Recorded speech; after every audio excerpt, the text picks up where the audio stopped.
I bought a floral boutique for my daughter so she could heal after her husband unexpectedly passed away. When I drove over to check on her progress, I expected to see her arranging lilies.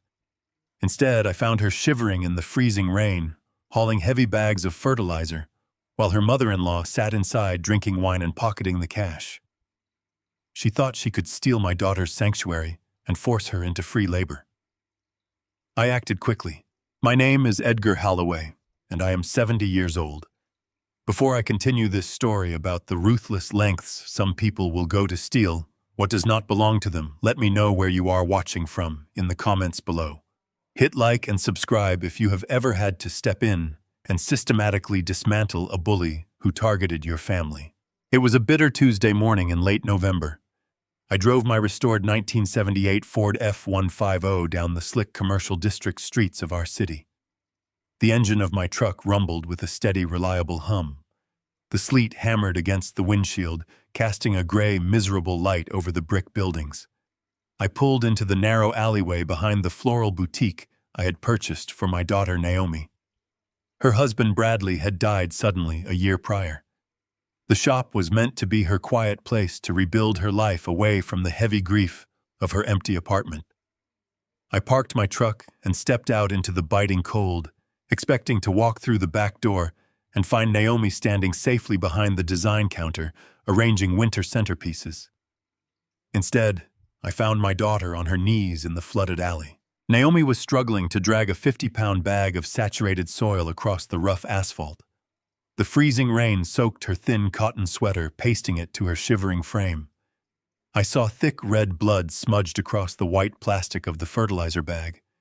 Her knuckles were scraped raw and actively bleeding from hauling heavy commercial inventory by herself without any protective gloves.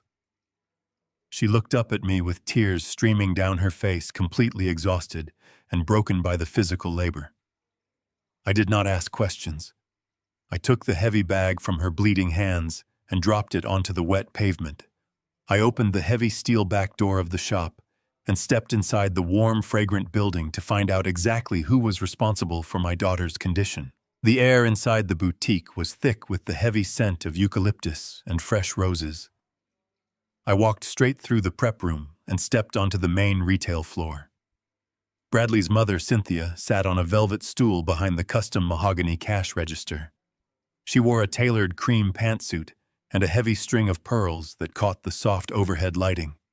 She held a crystal glass of expensive white wine in her right hand. As I watched from the doorway, a customer handed her a thick stack of $20 bills for a large custom holiday bouquet. Cynthia did not ring up the transaction on the point-of-sale system. She smiled politely, waited for the customer to turn around and leave the shop, and then slipped the cash directly into her designer leather handbag resting on the floor. I walked up to the counter. I demanded to know. Daughter was bleeding in the freezing rain outside, while she sat inside drinking wine and stealing untracked cash. Cynthia did not flinch. She took a slow, deliberate sip from her glass and looked at me with a cold, aristocratic sneer. She adjusted her posture, projecting the absolute arrogance of a wealthy woman who had never been told no in her entire privileged life. She informed me that Naomi was entirely too emotionally fragile and mentally unstable to handle the strenuous daily operations of a commercial business. She stated that as Bradley's mother, she possessed the moral authority and the legal right to step in and manage her late son's estate. She spoke slowly, emphasizing every syllable to ensure I understood her supposed superiority. Cynthia claimed that Naomi was a liability who needed firm direction. She boldly declared that the boutique now belonged to her. She insisted she was doing Naomi a massive favor by allowing her to stay on staff to handle the physical dirty work, claiming hard labor was the best therapy for a grieving widow. Cynthia took another sip of her wine and told me to leave the premises before I tracked alley mud onto her newly polished hardwood floors. I did not raise my voice. I did not shout or slam my fist against the delicate glass counter. Anger is a loud, useless emotion that only gives your opponent the upper hand. I looked at the mahogany register, then around the beautifully renovated commercial space. I had purchased this building and the business outright with cash. That money came from 4 decades of brutal, unforgiving work as a commercial real estate contractor. I spent my life fighting hostile corporate takeovers and navigating predatory, discriminatory lending practices in a highly segregated city. I learned early in my career how to build an impenetrable fortress around my assets. When I bought this shop for Naomi, I deliberately kept the deed completely separate from Bradley's marital assets. I ensured the real estate remained in a blind trust under my absolute control. I had seen too many marriages fail and too many estates devoured by greedy relatives to leave my only daughter unprotected. I know exactly how to secure a perimeter. Cynthia assumed she was dealing with an ignorant old man who did not understand corporate structures. She assumed her wealth and social status automatically granted her ownership of anything her son had touched. She failed to realize the foundation she was currently standing on did not belong to him, and it certainly did not belong to her. Cynthia set her wine glass down with a sharp clink against the polished wood. She opened a manila folder resting on the counter and pulled out a freshly printed document. She slapped a formal restraining order warning flat against the glass right in front of me.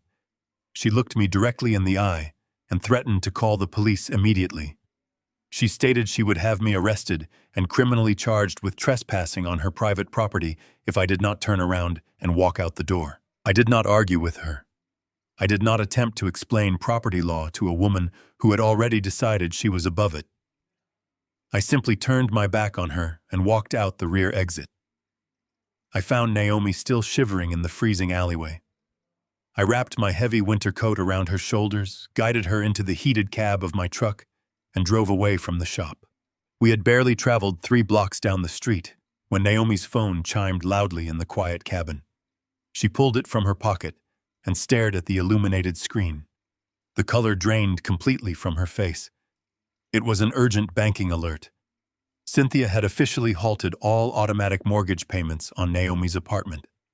Using her unauthorized control over the business and personal accounts, Cynthia had canceled the vital transfers, putting my daughter in immediate catastrophic danger of foreclosure. The theft of the flower shop was not the end of her plan. It was just the opening move. I guided Naomi through the heavy front doors of my house and walked her directly into my wood-paneled home office. The familiar scent of lemon oil and old paper usually calmed her nerves, but today she bypassed the leather sofa and sank into the guest chair, burying her face in her trembling hands. The physical exhaustion from hauling wet fertilizer in the freezing rain finally gave way to a total emotional collapse.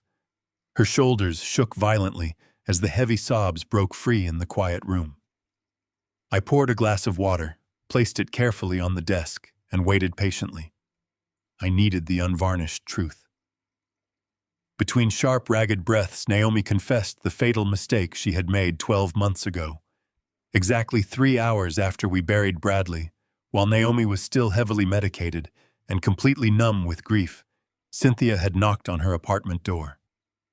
Cynthia did not come to offer a motherly embrace or share in the mourning.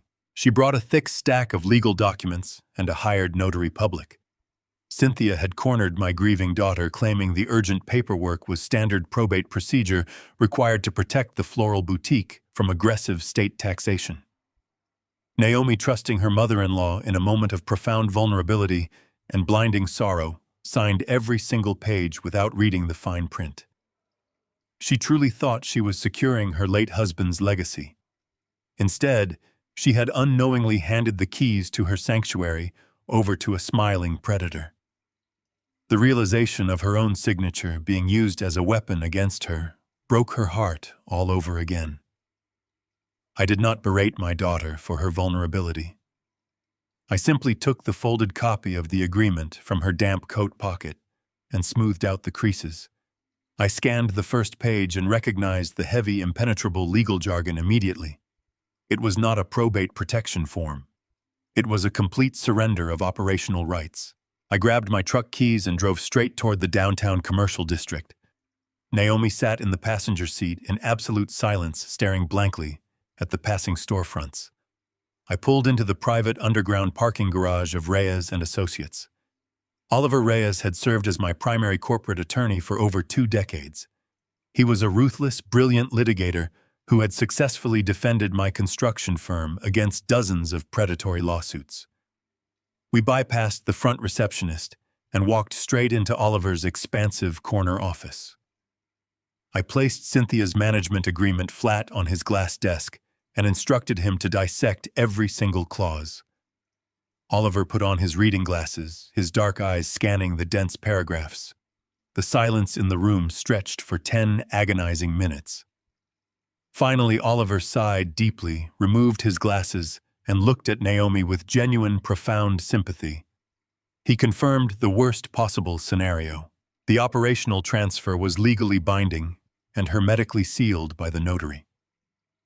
Cynthia had established a sophisticated shell limited liability company 2 days before Bradley died, anticipating the exact moment she could strike, while Naomi was incapacitated by grief. The contract legally signed over all operating rights, inventory control, and retail profits to Cynthia's newly formed shell corporation. However, the document maliciously left the physical liability of the boutique entirely in Naomi's name. If a vendor sued for unpaid invoices, or if a customer slipped on the wet floor, Naomi would bear the entire financial and legal burden. Furthermore, the document specifically classified Naomi as an independent contractor under Cynthia's management firm. It stripped my daughter of any guaranteed salary healthcare benefits or equity in the business. Cynthia had legally enslaved my daughter in her own flower shop, ensuring Naomi did all the grueling physical labor while Cynthia siphoned every single dollar of profit directly into her personal accounts. It was a masterful sociopathic piece of legal engineering designed to bleed my daughter dry and discard her once the business was completely drained of its value. Oliver leaned back in his chair, tapping his pen against the glass desk. He warned us that breaking this type of contract through traditional civil litigation would take years and cost hundreds of thousands of dollars in legal fees. Cynthia had built a fortress of paperwork around her theft. She wanted a war of attrition. I adjusted my reading glasses and stared at the shell company registration printed on the very last page of the document. 30 years ago, I started my commercial real estate contracting business in a deeply segregated, highly hostile city. As a young African-American contractor trying to break into a white-dominated industry, I was actively targeted by wealthy, established developers who utilized every dirty legal trick in the book to bankrupt my firm and absorb my hard-earned assets. I spent decades fighting aggressive corporate takeovers orchestrated by men in expensive suits who smiled warmly in my face while their lawyers quietly drafted my ruin. I learned exactly how those predators structured their shell companies, how they hid their stolen assets, and how they weaponized convoluted contracts to crush vulnerable targets. I survived those brutal years by becoming infinitely more meticulous and ruthless than the men actively trying to destroy me. I recognized this specific paper trap immediately. Cynthia believed she was dealing with a weak, grieving widow and an old, retired man who lacked the modern sophistication to fight back. She assumed her upper-class pedigree and aggressive tactics gave her a natural, untouchable advantage over us. She did not know that I had built my entire fortune dismantling people exactly like her from the inside out. Her contract was undeniably airtight, but I knew from harsh experience that every shell company requires a constant, uninterrupted flow of capital to survive. I instructed Oliver to hold the documents securely and prepare his team for an aggressive counteroffensive. I formulated a plan to sever Cynthia's financial oxygen supply. We needed to address the immediate pressing crisis first. Cynthia had ruthlessly halted the mortgage payments on Naomi's apartment, banking on the fact that the threat of imminent foreclosure would force Naomi to return to work at the flower shop under her tyrannical rule. We needed a massive influx of cash to bypass the mortgage crisis and secure Naomi's living situation before engaging in a protracted legal war. Bradley had possessed a comprehensive life insurance policy specifically funded by me as a generous wedding gift to the young couple. I had designed that exact policy to guarantee Naomi would never face poverty or housing insecurity in the event of an unexpected tragedy. The ultimate payout was more than enough to pay off the apartment outright and aggressively fund our upcoming litigation against Cynthia. I drove Naomi directly to the central branch of our commercial bank. We requested an immediate audience with the branch manager to urgently access the death benefit funds. The manager escorted us into his private office, took Naomi's identification, and typed the policy details into his terminal. He stared at his glowing monitor for a long, incredibly uncomfortable moment. All the color rapidly drained from his face. He swallowed hard, nervously adjusting his collar as his hands began to tremble. He looked at Naomi, then slowly turned his gaze to me, his voice dropping barely above a whisper. He informed us that the policy had been fully paid out 4 months ago, and the current balance of the account holding the funds was exactly $0. I stood in the center of the sterile, heavily air-conditioned bank lobby, processing the absolute financial violence that had just been committed against my daughter. Naomi collapsed into the sleek leather guest chair beside the manager's desk, her breathing shallow and erratic. She stared at the bank manager with wide, uncomprehending eyes, entirely unable to process how her ultimate safety net had vanished into thin air. I did not panic. Panic is a useless luxury reserved for those who do not know how to fight back. I leaned over the manager's desk and placed both of my hands flat against the polished mahogany wood.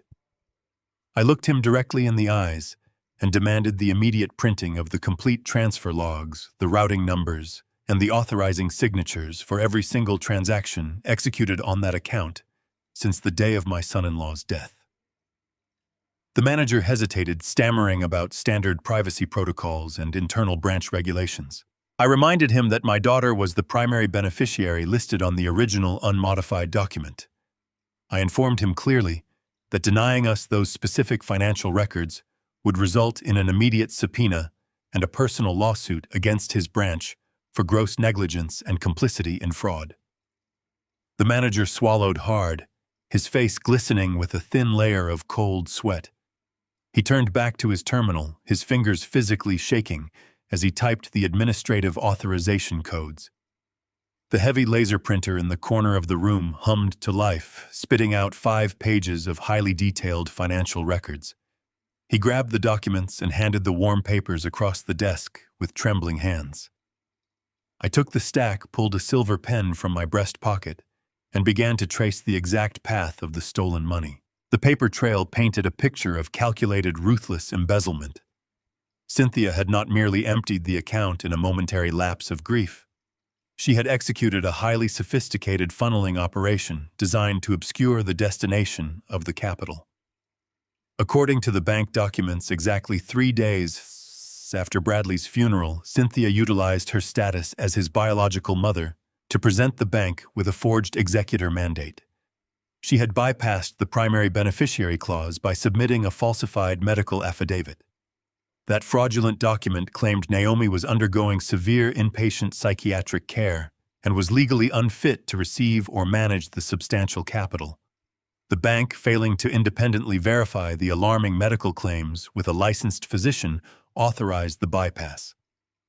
From there, Cynthia rapidly transferred the entire $1 million payout into a temporary holding shell company before pushing it directly into her personal offshore wealth management portfolios. She did not even attempt to hide her subsequent spending. I tracked the routing numbers to a series of massive, immediate, and entirely selfish expenditures. Cynthia had used the life insurance money meant to keep a roof over my daughter's head to purchase a top-tier diamond-level membership at the highly exclusive Oak Ridge Country Club. 2 days later, another massive wire transfer authorized the cash purchase of a brand-new, fully loaded Mercedes-Benz luxury sedan. She had essentially traded the death benefit of her own son for elevated social status and heated leather seats. I handed the highlighted pages to Oliver, my attorney, who had followed us to the branch. He reviewed the forged medical affidavit and shook his head in absolute disgust. Cynthia had brazenly weaponized her public grief, using the tragic reality of losing her son to finance a lavish, aristocratic lifestyle while deliberately leaving her daughter-in-law to drown in mortgage debt. The sheer audacity of her theft was not born of financial desperation. It was born of an inherent, unshakable belief that she was entirely entitled to every single dollar attached to her family name, regardless of who actually earned it or owned it. She viewed Naomi not as family, but as a temporary disposable attachment who had entirely outlived her usefulness the exact moment Bradley stopped breathing. I looked at the zero balance printed boldly at the bottom of the final page. That specific life insurance policy had never been a product of Bradley's financial planning or Cynthia's generational wealth. I funded that hefty premium entirely out of my own pocket as a quiet, unpublicized wedding gift to the young couple. Growing up in the crushing poverty of a marginalized, red-lined neighborhood, I had witnessed far too many brilliant, hard-working women lose their homes, their dignity, and their sanity when their husbands passed away prematurely. I utterly refused to let that systemic curse touch my bloodline. I poured a significant portion of my hard-earned capital into that comprehensive policy to guarantee that Naomi would never face the indignity of eviction or poverty in the event of an unexpected tragedy. The money stolen by Cynthia was not old money passed down from her privileged ancestors. It was my capital earned through decades of laying concrete, hauling steel, and negotiating ruthless commercial real estate contracts in a city that structurally did not want me to succeed. It was black wealth methodically stolen by an entitled aristocrat who believed she had the inherent right to plunder my family's security to fund her country club lunches. I folded the transfer logs and placed them securely into the inner breast pocket of my tailored coat. I looked down at the bank manager, who was now thoroughly terrified of the massive legal liability looming heavily over his branch. I instructed him to officially flag every single transfer initiated by Cynthia as unauthorized fraudulent wire theft. I demanded he immediately escalate the file to the Federal Jurisdiction Fraud Division, ensuring her offshore accounts would be locked down and scrutinized by government auditors before the end of the business day. The manager nodded rapidly, aggressively, typing the severe fraud alerts into his central banking system. I turned to my daughter, took her arm gently, and guided her out of the suffocating bank lobby and back into the freezing afternoon air. We needed to return to my home office immediately to prepare the commercial eviction paperwork for the flower shop. As I unlocked the passenger door of my heavy-duty Ford, Naomi's cell phone rang violently in her trembling hand. She answered the call, her face draining of the little color she had managed to regain. It was my next-door neighbor, Marcus. His voice was frantic, leaking audibly through the phone's tiny speaker. He informed Naomi that 2 city police cruisers were currently parked horizontally across my driveway, completely blocking all access to the street. Cynthia was standing directly on my front lawn, wrapped tightly in her expensive designer trench coat, aggressively pointing and shouting at the uniformed officers. Knowing we were actively moving to expose her profound financial crimes at the bank, she had preemptively escalated the war to the next level. She had officially filed a criminal complaint against Naomi, falsely accusing my daughter of stealing a commercial delivery van belonging to the floral boutique. I guided my heavy-duty Ford onto the familiar pavement of my driveway.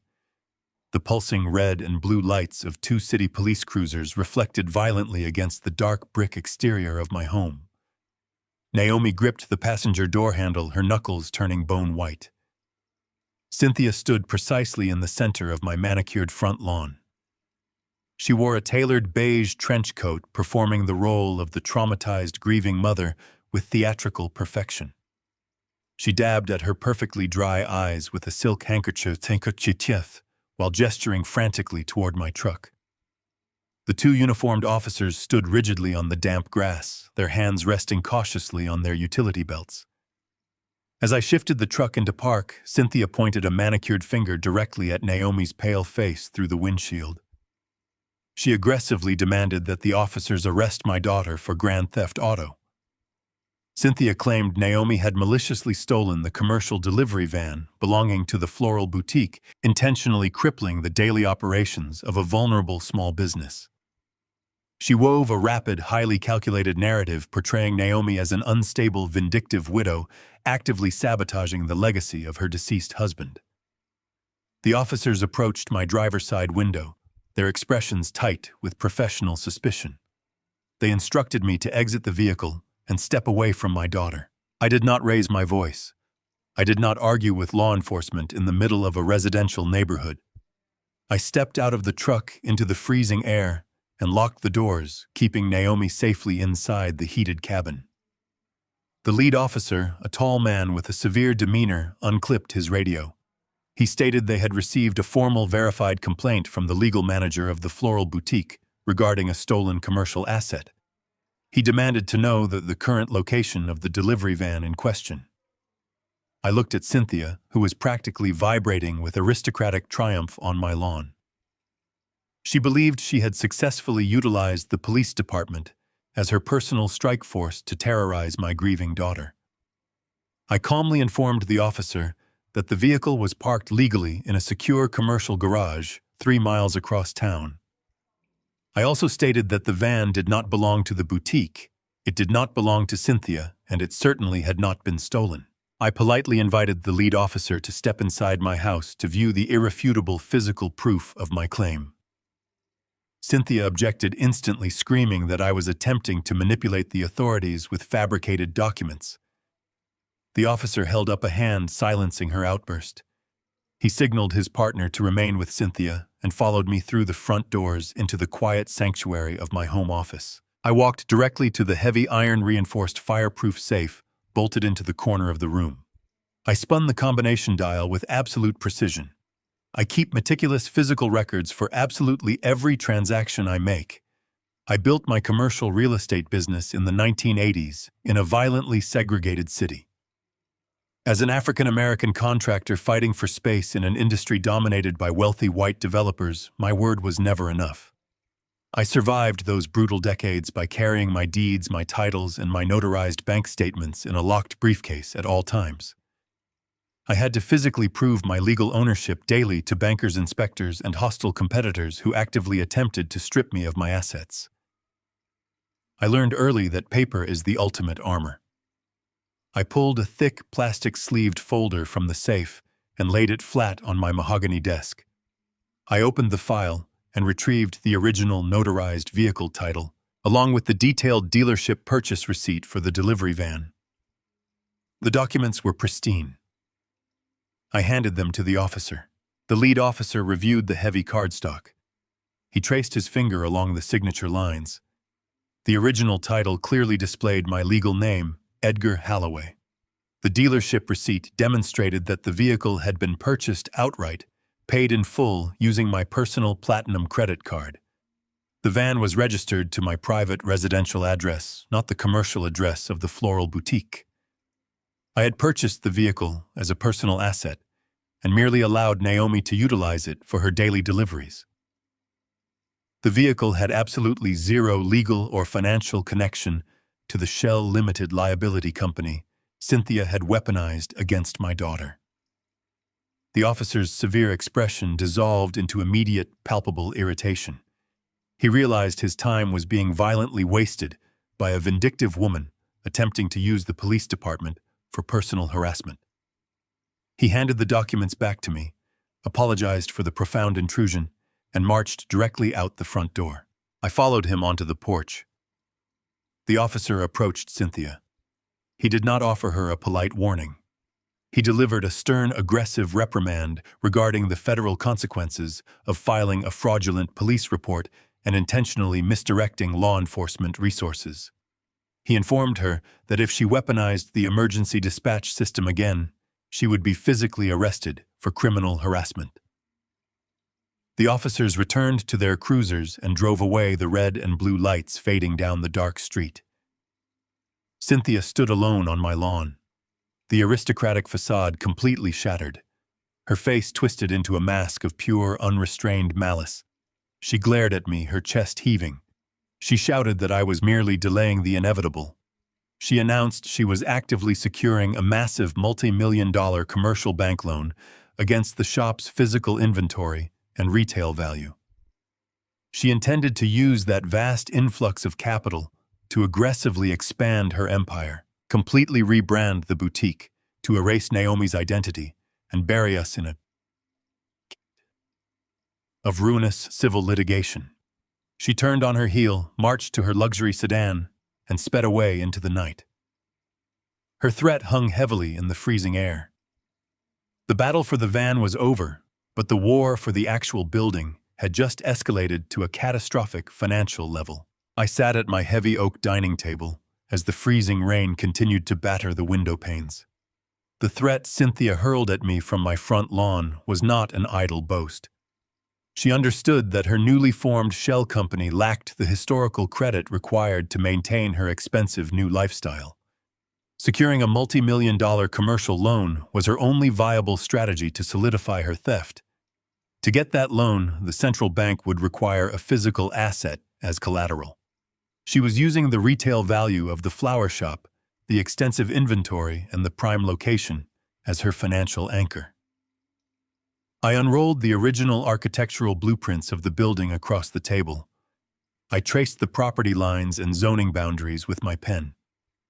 If Cynthia successfully acquired that loan, she would use the immense capital to hire a legion of corporate defense attorneys. She would drag Naomi into endless civil litigation, bankrupting my daughter in legal fees, while keeping the business tied up in court for a decade.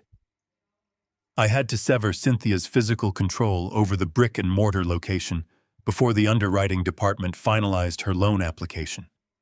Without the physical building to leverage, her collateral would vanish, and the bank would instantly reject her request.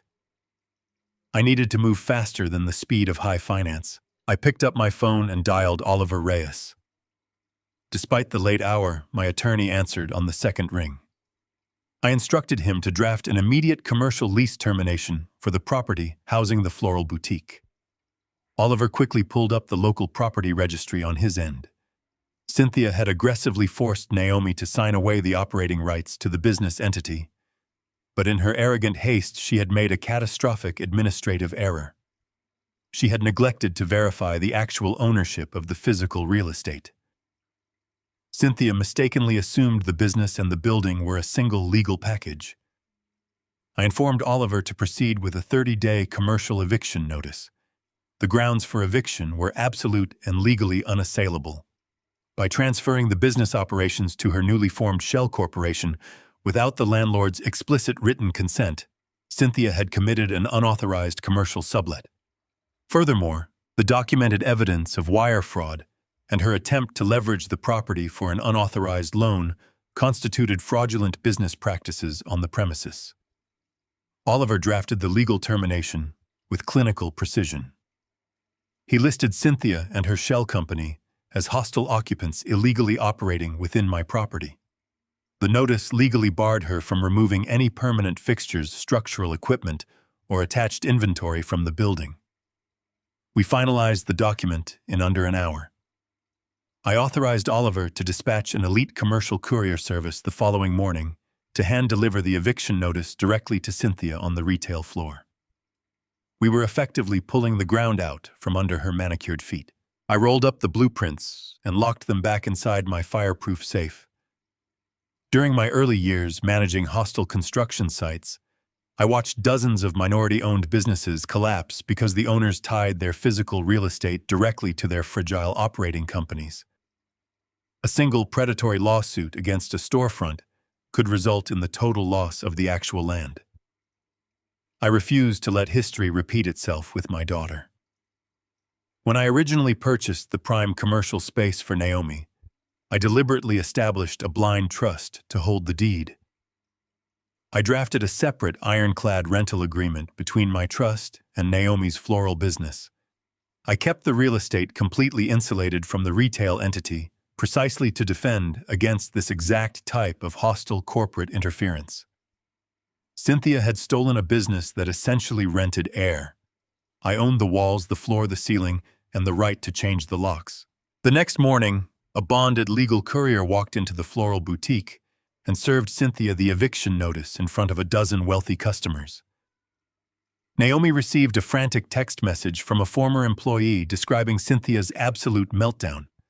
Cynthia had ripped the document in half and screamed at the courier, entirely humiliated by the public execution of my legal trap. But my opponent was deeply entrenched in her entitlement. Instead of surrendering, Cynthia retaliated with pure financial aggression.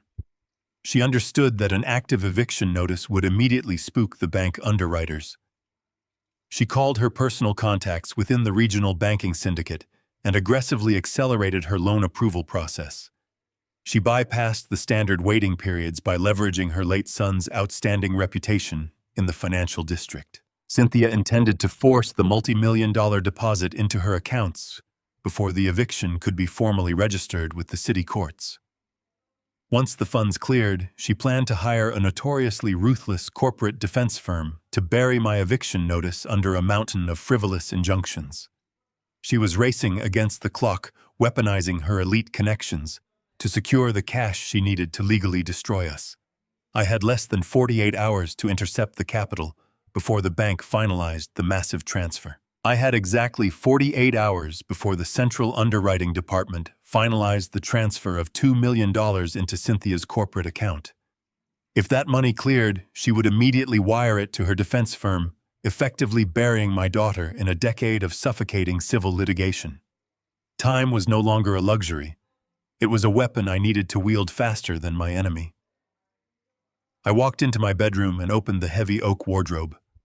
I bypassed my casual retirement clothes and reached for the charcoal wool suit I used to wear during high-stakes municipal contract negotiations. Putting it on felt like stepping back into armor. I tied a sharp half-Windsor knot, polished my leather Oxfords, and collected the manila folder containing the commercial eviction notice and the federal fraud alerts. The drive to the downtown financial district was completely silent. The morning sleet had frozen overnight, leaving the city streets slick and dangerous, mirroring the treacherous financial landscape I was about to navigate. I parked my heavy-duty Ford a block away from the regional banking headquarters. The building was a towering monolith of steel and tinted glass, designed specifically to intimidate working-class people. It did not intimidate me. I walked through the revolving doors with the steady, measured pace of a man who knows exactly what he owns. The lobby was a cavernous expanse of white marble and hushed whispers filled with desperate people waiting for permission to survive. I was not there to ask for permission. I was there to issue a warning. I tightened my grip on the manila folder and approached the grand reception desk, entirely bypassing the velvet ropes meant to herd the general public. 2 junior loan officers intercepted me before I could reach the executive elevators. They wore crisp navy suits and practiced condescending smiles. They informed me that appointments were strictly required and offered to schedule a consultation for the following week. I did not break my stride. I looked directly through them, stating with absolute unwavering authority that I had zero interest in speaking with low-level clerks. I demanded an immediate audience with the regional director of commercial lending. The younger officer attempted to block my path, reciting bank protocol regarding client privacy and executive availability. I stepped directly into his personal space, forcing him to look up at my 6'2" frame. I informed him that I held physical documentation, proving his institution was 48 hours away from financing a massive federal wire fraud operation. I told him that if he delayed me by another 60 seconds, his personal employee identification number would be listed as an accessory on the impending federal indictment. The condescending smile instantly vanished from his face. He stepped aside, his hands trembling as he swiped his security badge to unlock the private executive elevator. I rode up to the top floor in total silence. The elevator doors opened to reveal a sprawling suite of glass-walled offices. I walked straight past the executive assistant and pushed open the heavy glass door of the corner office.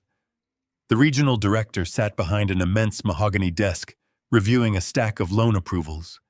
He looked up, clearly outraged by the unannounced intrusion. Before he could speak, I dropped my manila folder directly onto the center of his desk.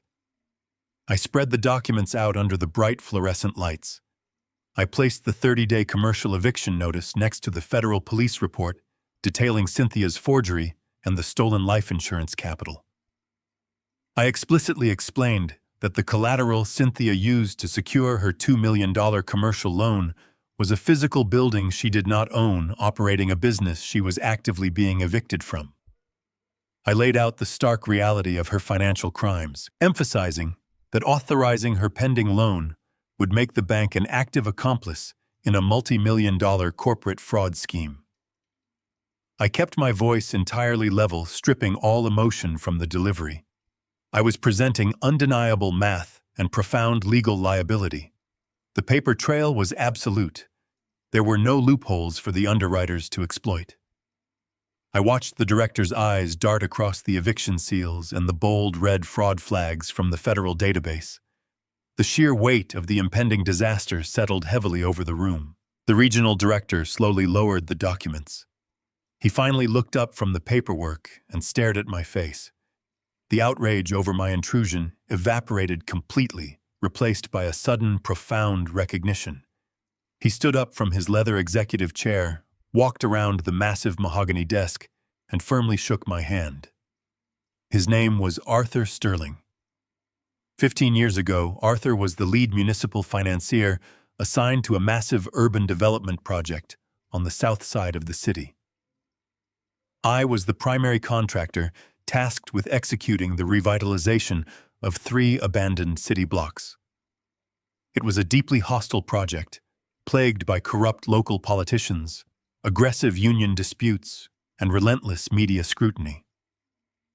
Every other contractor refused the bid, claiming it was a financial death trap. I took the job. I managed the chaotic logistics with ironclad precision, delivering the completed infrastructure a month ahead of schedule and entirely under budget. I shielded Arthur's banking syndicate from every single legal liability the corrupt city officials attempted to throw at us. Arthur and I had forged a silent mutual respect in the trenches of that brutal construction project. He remembered how I dismantled 2 fraudulent subcontractors during that build entirely by tracking their hidden paper trails. Arthur knew my integrity was a fixed asset. He did not question the validity of the documents I placed before him. Arthur picked up his desk phone and immediately bypassed the standard automated underwriting channels. He dialed directly into the central processing hub. I listened as he ordered an absolute irrevocable freeze on Cynthia's entire commercial loan application. He explicitly cited severe discrepancies in property collateral and pending federal fraud investigations. He instructed the processing team to flag her Social Security number across their entire banking network, effectively cutting her off from any future lines of credit. The $2 million, which was scheduled to be deposited into her account by the next morning, was instantly locked inside the bank's central vault. I thanked Arthur for his swift professionalism, shook his hand one final time, and walked out of the towering glass building. I had successfully severed Cynthia's financial oxygen supply, starving her shell company of the capital she desperately needed to fund her legal war. However, cornering a narcissist is a highly dangerous maneuver. When you strip them of their professional power, they immediately target your most vulnerable personal assets. 10 minutes after I left the bank, Cynthia received the automated text alert informing her of the frozen loan. Deprived of her money and utterly humiliated by the immediate rejection, her retaliation was swift and profoundly cruel. My phone rang as I unlocked my truck. It was Naomi. She was sobbing so violently she could barely speak. Cynthia had logged into the family's central cloud server. Using her status as the account administrator, Cynthia systematically changed every master password and locked Naomi entirely out of Bradley's digital memorial accounts.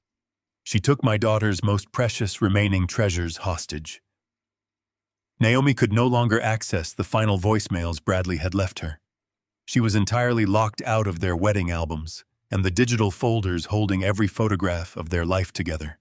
A text message from Cynthia illuminated my phone screen.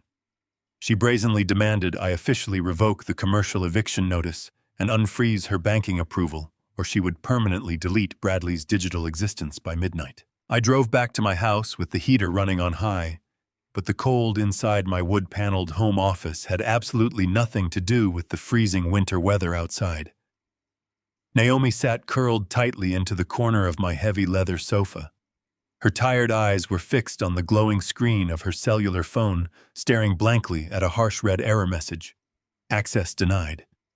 The words were small, but their impact was physically devastating to my daughter.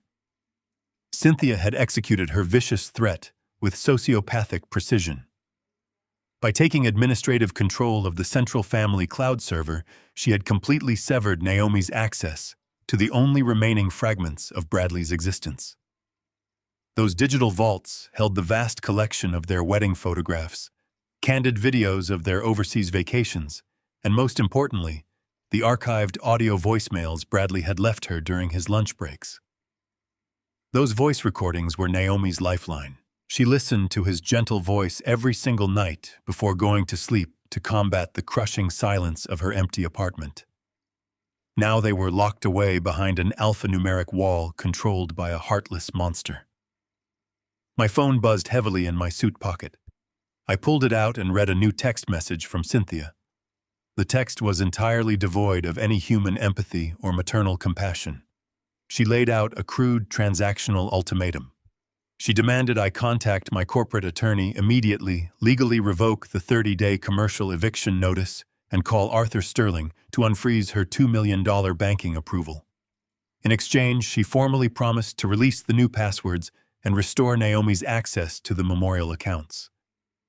She effectively held the digital ghost of my dead son-in-law hostage, using a grieving widow's most precious memories as leverage to finance her fraudulent corporate empire.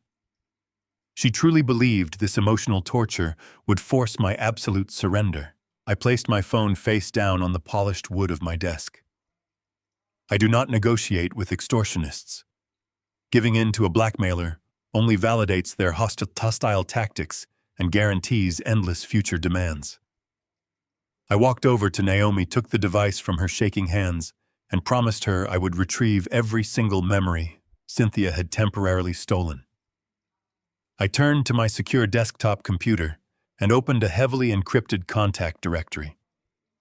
During the height of my commercial construction career, hostile corporate competitors frequently attempted to infiltrate my network servers to steal proprietary architectural blueprints and aggressively underbid my municipal contracts.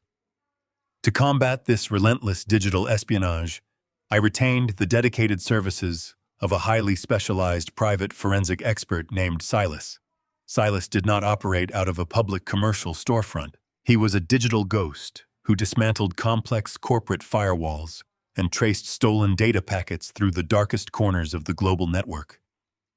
I sent a secure, coded dispatch directly to his private server. Exactly 45 minutes later, Silas parked an unmarked black sedan in my driveway and carried 2 heavy metallic cases into my home office. He systematically unpacked a sophisticated server bypass rig, connecting a complex web of thick cables directly into the main port of my high-speed router.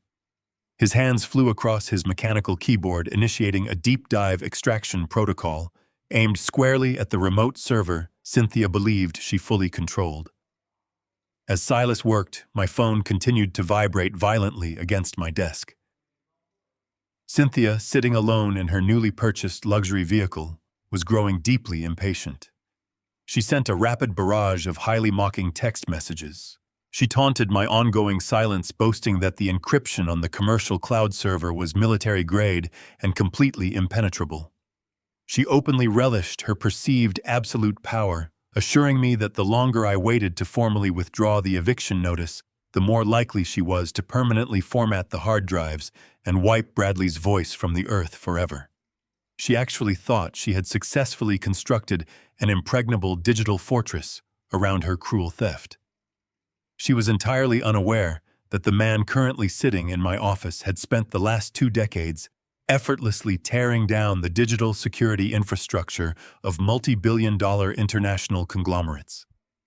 Silas did not even look at the threatening messages flashing continuously on my phone screen. He kept his eyes locked firmly on his scrolling monitors, navigating through Cynthia's administrative barricades with ruthless, silent efficiency. Naomi watched the scrolling lines of code with cautious hope, asking how Silas could possibly bypass a system he had never physically interacted with.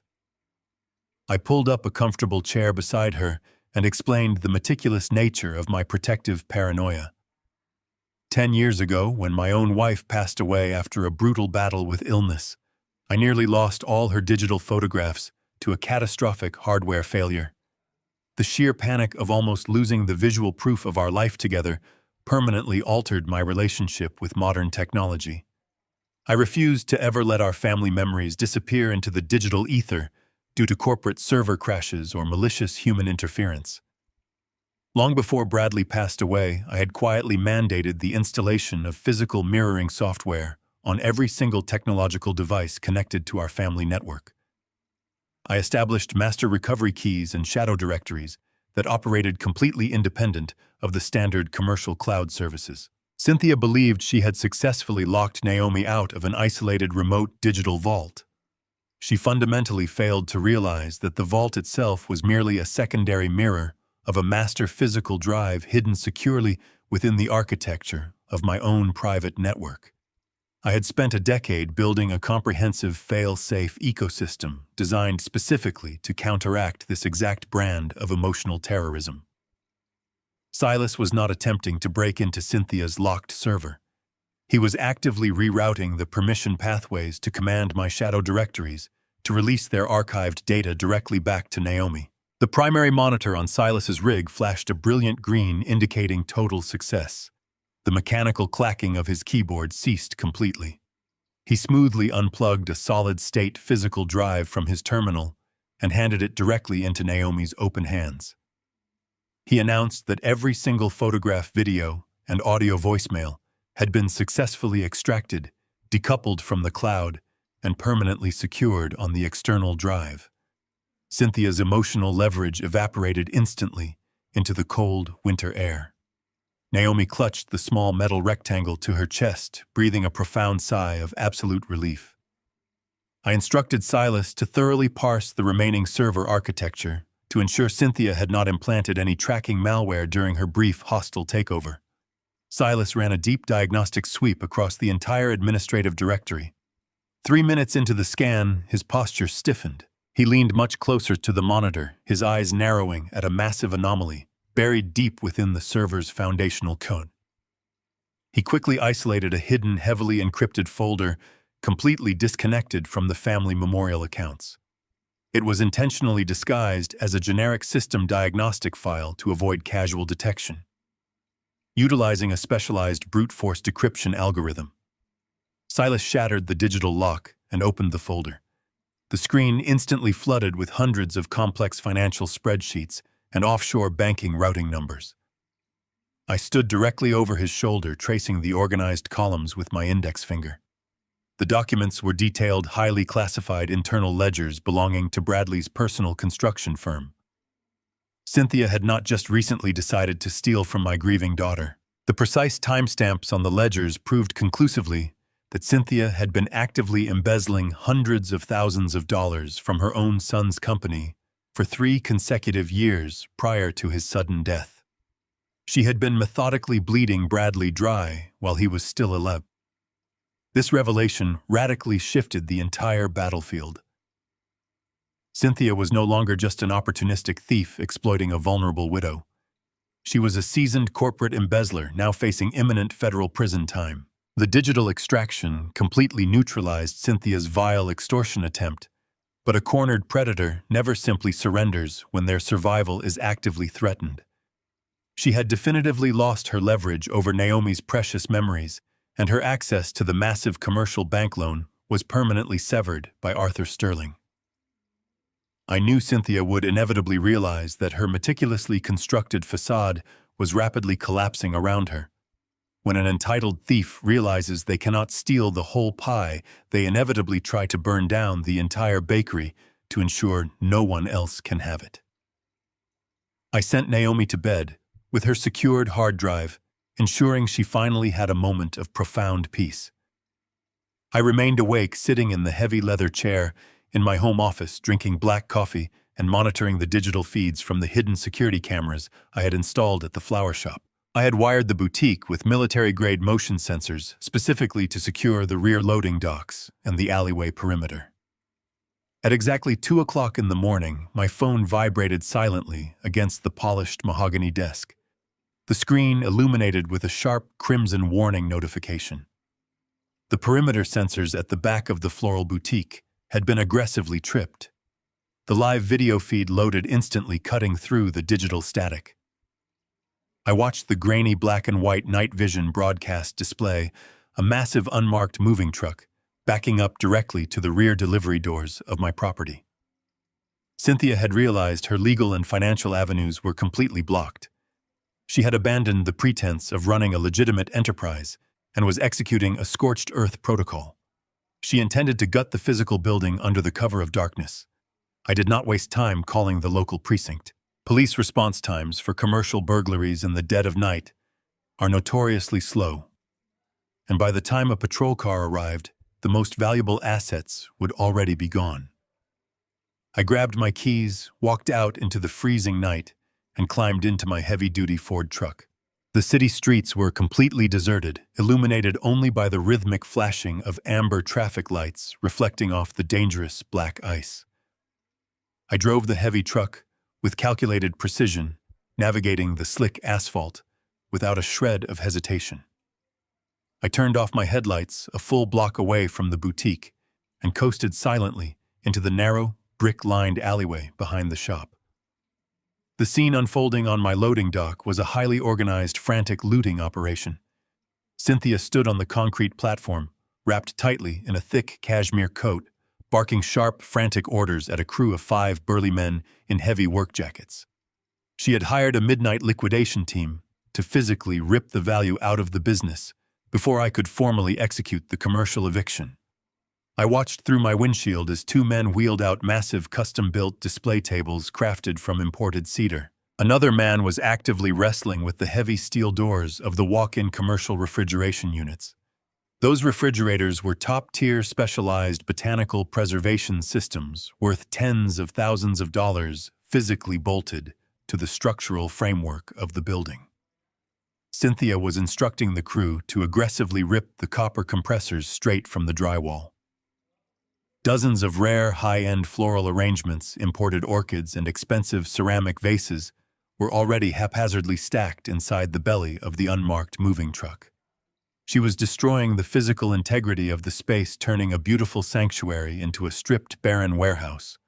She planned to liquidate the stolen commercial equipment on the black market by morning, desperately seeking untraceable cash to fund her imminent legal defense against the federal embezzlement charges.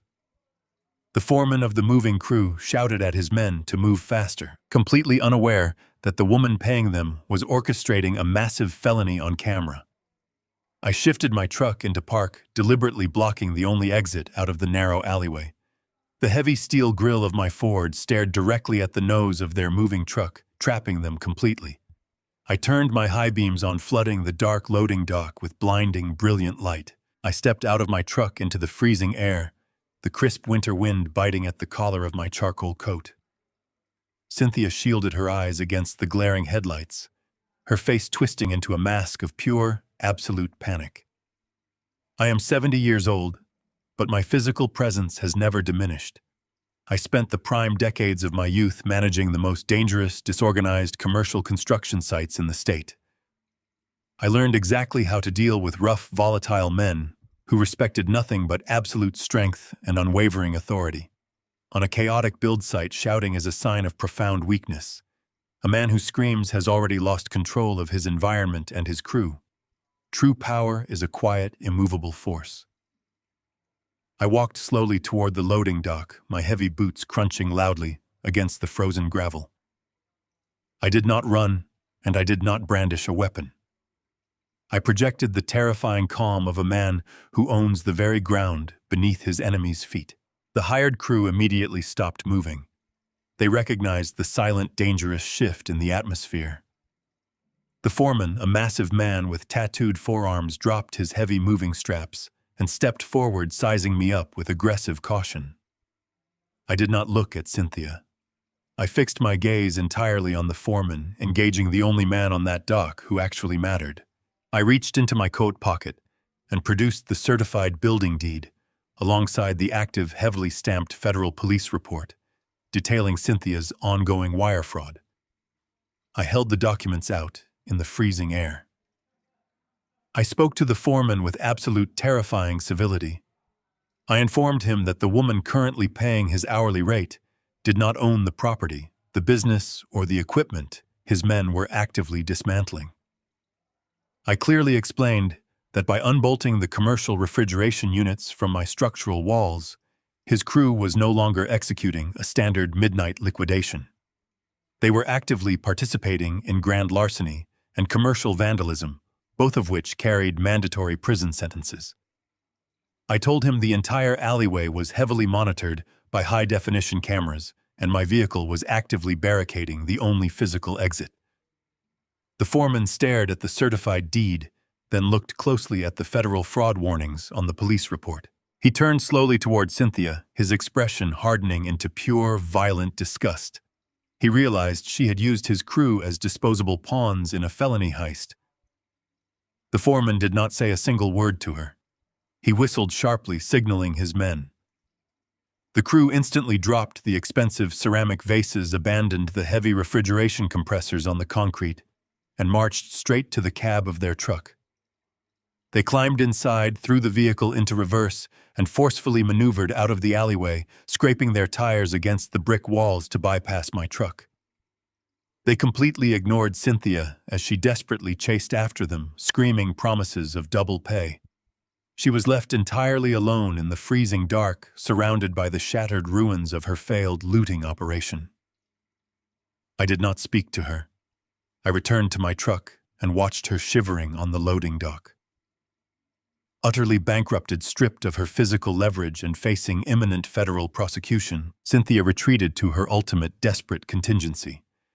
Driven by sheer sociopathic greed, she returned to her computer and forged a completely fraudulent deed of sale, intending to illegally peddle the entire floral enterprise to a wealthy, unsuspecting foreign private equity investor. The bitter winter frost had barely settled on the windows when my office phone rang the following afternoon. I did not recognize the incoming corporate number. The caller introduced himself as Marcus Vance, a senior acquisitions director for Vanguard Private Equity. Vance spoke with the aggressive, hurried cadence of a man accustomed to closing high-level deals before lunch. He explained that his firm was in the final stages of a highly accelerated all-cash buyout of the floral boutique. Vanguard was executing standard due diligence and required the property landlord to formally verify the active commercial lease terms before they released the purchase funds to Cynthia's holding company. Cynthia was attempting to completely bypass the frozen bank loan by selling the entire business out from under us to an ignorant third party. I kept my voice entirely neutral. I did not alert Vance to the ongoing fraud or the physical eviction notice. I calmly informed him that my trust required all preliminary ownership transfer documents for a standard legal review before I could confirm the lease standing. Vance, eager to finalize his lucrative acquisition, complied without a single moment of hesitation. The heavily encrypted email chimed in my inbox less than 2 minutes later. I thanked Vance for his absolute professionalism and terminated the call. I opened the attached PDF file and routed the documents to my high-resolution laser printer.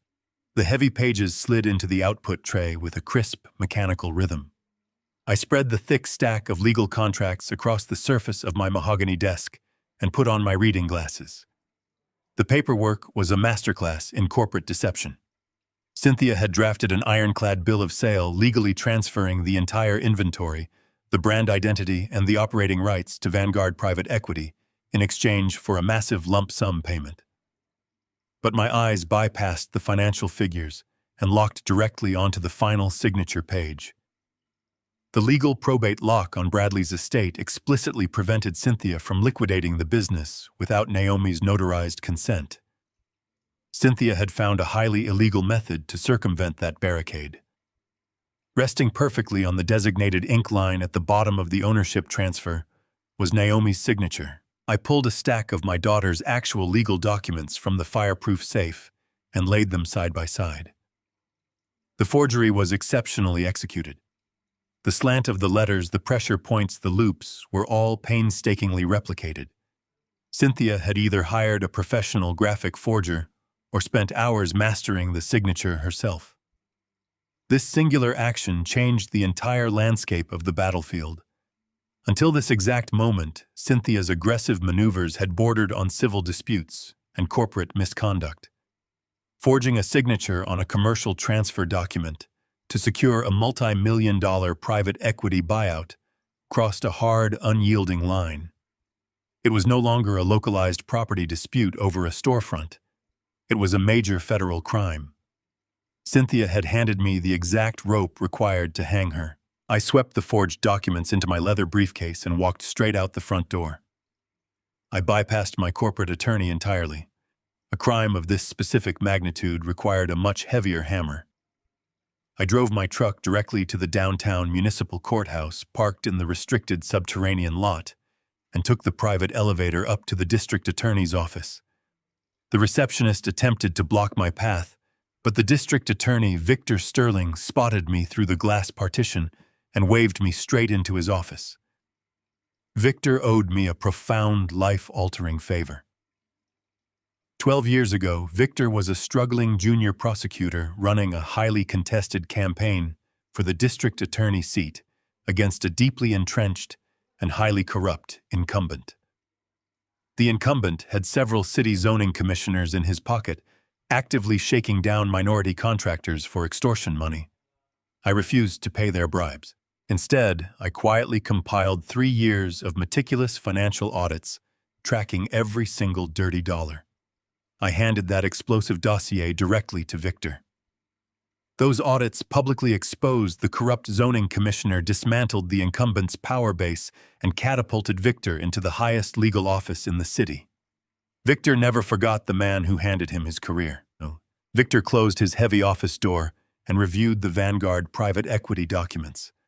I pointed out the forged signature and explained the underlying timeline of the fraudulent transfer.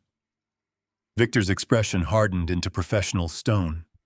He confirmed that the absolute moment Vanguard wired the money based on this forged document, Cynthia committed federal wire fraud and grand larceny. Victor proposed a highly calculated sting operation. Cynthia had been aggressively advertising a lavish grand rebranding gala for the boutique later that week. She intended to use the high-profile public event to formally hand over the operating keys to the private equity firm in front of the local press. Victor promised to embed a dedicated team of plainclothes investigators directly into the crowd. They would wait for the exact moment the illegal transfer was finalized before executing the arrest. I agreed to the trap and left the courthouse. Meanwhile, across town, Cynthia realized her forged document might not survive a deep biometric audit by the equity firm's legal team. She desperately needed Naomi physically present at the gala to validate the sale and maintain the illusion of a peaceful family transition. As I navigated the freezing streets back to my house, my phone buzzed. It was Naomi. Her voice was tight with utter confusion. A courier had just arrived at her apartment door, carrying an extravagant bouquet of white lilies and an embossed envelope. It was a highly publicized, deeply manipulative peace offering from Cynthia, begging Naomi to attend the gala to honor Bradley's final legacy. Naomi stared blankly at the pristine white lilies scattered across the hardwood floor of my home office. She had dropped the extravagant, highly publicized floral arrangement the absolute second she pulled the small black velvet box from Cynthia's heavy embossed envelope. My daughter's hands shook violently as she pried the stiff lid open. Resting on the dark satin cushion under the warm glow of the desk lamp was Bradley's white gold wedding ring. The sight of the scratched metal struck Naomi with the blunt force of a physical blow. She let out a sharp, ragged gasp and collapsed to her knees. On the night Bradley died, amidst the absolute chaos of the emergency room and the blinding shock of his sudden passing, Cynthia had demanded a few private moments alone with her son's body. She used that unsupervised window to quietly strip the wedding band from Bradley's lifeless finger. She had hoarded the piece of jewelry for months, keeping it hidden in her personal vault like a stolen artifact. Now she was deploying it as the ultimate weapon of emotional warfare. Tucked beneath the velvet box was a crisp, legally binding settlement contract alongside a handwritten note. Cynthia's cursive script was elegantly manicured, but the message was pure venom. The note explicitly demanded that Naomi attend the upcoming grand rebranding gala stand, smiling beside her mother-in-law in front of the press, and formally validate the commercial transfer of the business to Vanguard Private Equity. If Naomi signed the attached non-disclosure agreement and played the role of the supportive grieving widow for the cameras, Cynthia promised to allow her to keep the wedding ring permanently. Cynthia was actively holding the most intimate, sacred piece of Bradley's physical existence hostage to ensure her multi-million-dollar fraud went entirely uncontested. Naomi clutched the small velvet box to her chest, rocking back and forth on the floor as the tears streamed silently down her pale face. The psychological torture was breaking her resolve. She looked up at me, her eyes completely red and desperate, stripped of all the armor we had spent weeks building. She told me she just wanted him back. She wanted the ring, the only tangible proof of the vows they had sworn to each other. She placed the velvet box carefully in her pocket and reached blindly for her heavy wool winter coat resting on the back of the leather sofa. She whispered that the money did not matter anymore. The floral shop, the physical building, the legal battles, none of it mattered compared to holding that scratched piece of white gold. She was entirely willing to sign the extortionist's settlement, surrender the commercial enterprise, and validate the fraudulent corporate sale just to stop the bleeding. She walked toward the door, intending to drive directly to Cynthia's residence and capitulate to every single demand. I stepped deliberately in front of the heavy wooden door, completely blocking the exit with my frame. I did not raise my voice, but I did not move a single muscle to let her pass. I told her I would not allow her to walk into a trap constructed by a predator. Naomi shouted at me, her voice cracking with raw, unadulterated grief. She demanded I move aside, accusing me of caring more about winning a legal war than her emotional survival. She struck her fists against my chest, demanding the right to reclaim her husband's memory at any cost. I caught her wrists gently, but firmly in my hands, absorbing her blows and her anger without flinching. I held her steady, grounding her frantic energy with absolute immovable calm. I looked directly into her tear-filled eyes and refused to yield a single inch of ground. I kept my voice low and steady, forcing her to focus entirely on my words. I told her about the winter of 1978. I was 22 years old, completely broke, and struggling to keep the heat on in a crumbling apartment. My own father had passed away suddenly that autumn, leaving me nothing but a heavily tarnished, engraved brass pocket watch. It was the only thing of value he had ever owned. During a week of blinding desperation, facing imminent eviction and starvation, I walked into a pawn shop on the south side of the city and sold the watch for $40. I spent the next 10 years hating myself for that absolute failure. I felt like I had traded my father's soul to keep the lights on. It took me a decade of profound guilt to realize a harsh, unyielding truth. Items do not hold the souls of the departed. A piece of metal, regardless of its shape or its history, is not a container for human love. My father's integrity, his strength, and his legacy lived entirely in my actions, my resilience, and the way I fought for my own family. I released Naomi's wrists and pointed to the settlement contract lying on the floor. I told her that signing away her future and her dignity for a band of white gold would completely dishonor the man Bradley actually was. Bradley's soul was not in that velvet box. Naomi stared at me, the frantic desperation in her eyes slowly giving way to a profound, quiet clarity. She reached into her coat pocket, removed the velvet box, and placed it firmly on my mahogany desk. She picked up the extortion contract and handed it directly to me. I took the crisp legal document and slid it cleanly into a clear plastic evidence bag. I sealed the top edge with absolute finality. This was the exact piece of documentation Victor Sterling needed. Cynthia had explicitly tied the return of stolen property to the signing of a fraudulent corporate transfer document. She had just handed the district attorney ironclad, undeniable proof of felony extortion and an active intent to blackmail across state lines. The paper trail was now lethal.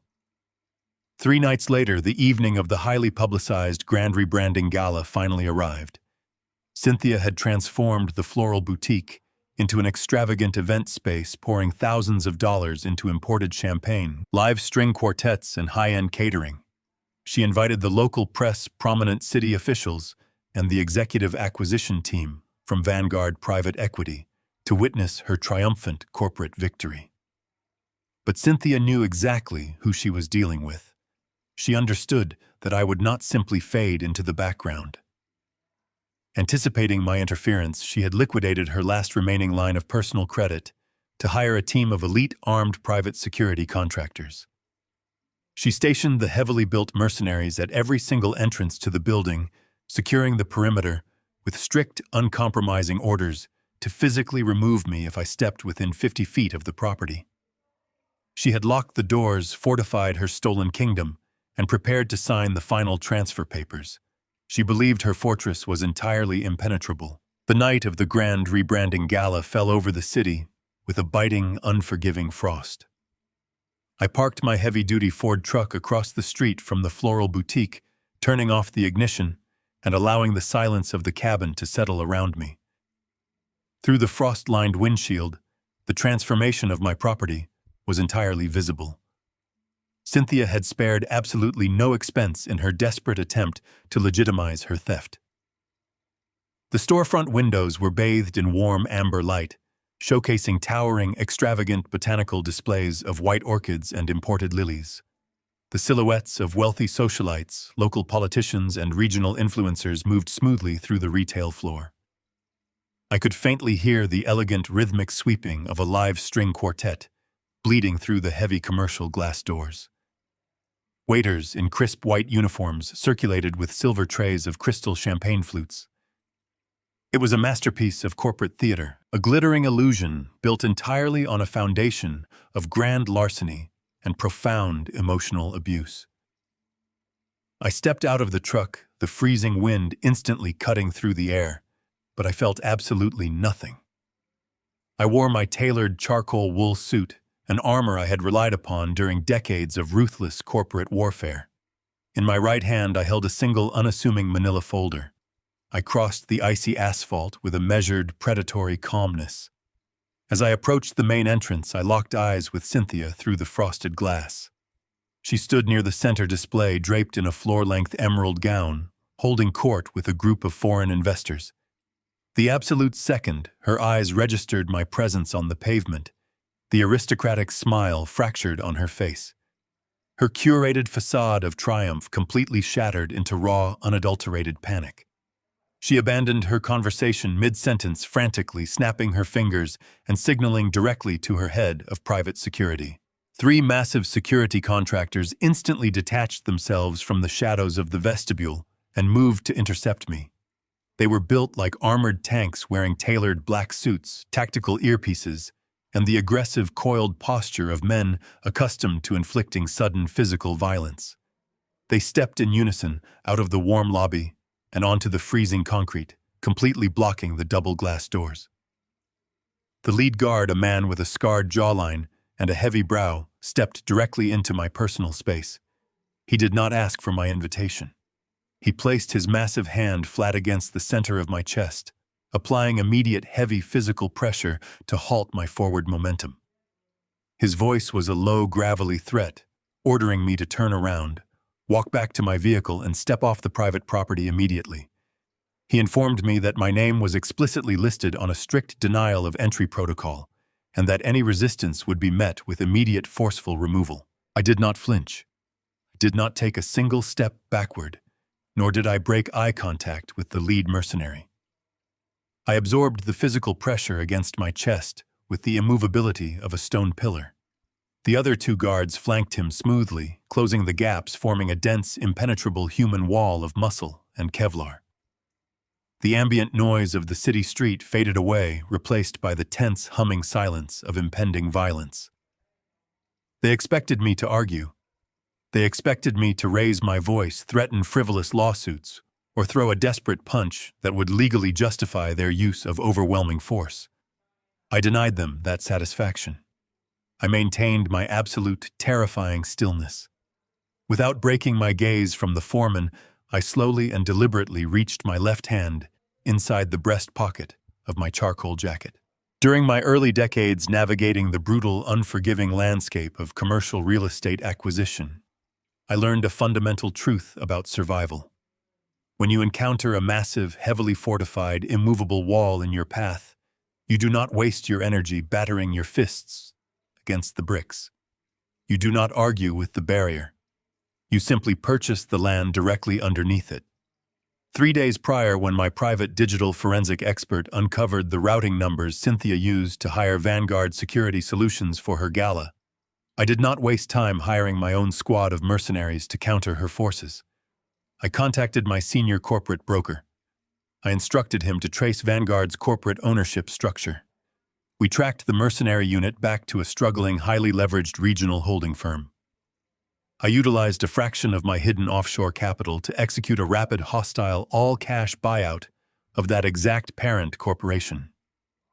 The transaction was aggressive, quiet, and finalized within 48 hours. I did not need to fight Cynthia's private army. I simply needed to become the man who signed their paychecks. I understood that loyalty in the mercenary business is rarely tied to the client standing in the room. Loyalty is tied exclusively to the holding company that funds their pensions, manages their liability insurance, and guarantees their weekly direct deposits. I pulled the crisp, legally notarized corporate buyout paperwork from my breast pocket and unfolded it smoothly in the freezing air. I handed the heavy cardstock directly to the lead guard, ignoring the hand still pressed against my chest. I instructed him to carefully read the principal shareholder registry printed clearly at the bottom of the page. The guard frowned, his eyes darting down to the legal text. I watched his aggressive posture completely evaporate in real time. The violent tension drained from his shoulders as his eyes registered my legal name listed as the absolute majority shareholder and acting chief executive officer of his parent company. I kept my voice perfectly level and delivered my first executive order. I informed the guards that the woman who hired them for the evening was currently under active federal investigation for wire fraud, embezzlement, and grand larceny. I ordered them to immediately remove their hands from my person, stand down from their defensive positions, and lock down every single perimeter exit. I instructed them to allow absolutely no one to leave the premises until the district attorney's task force arrived.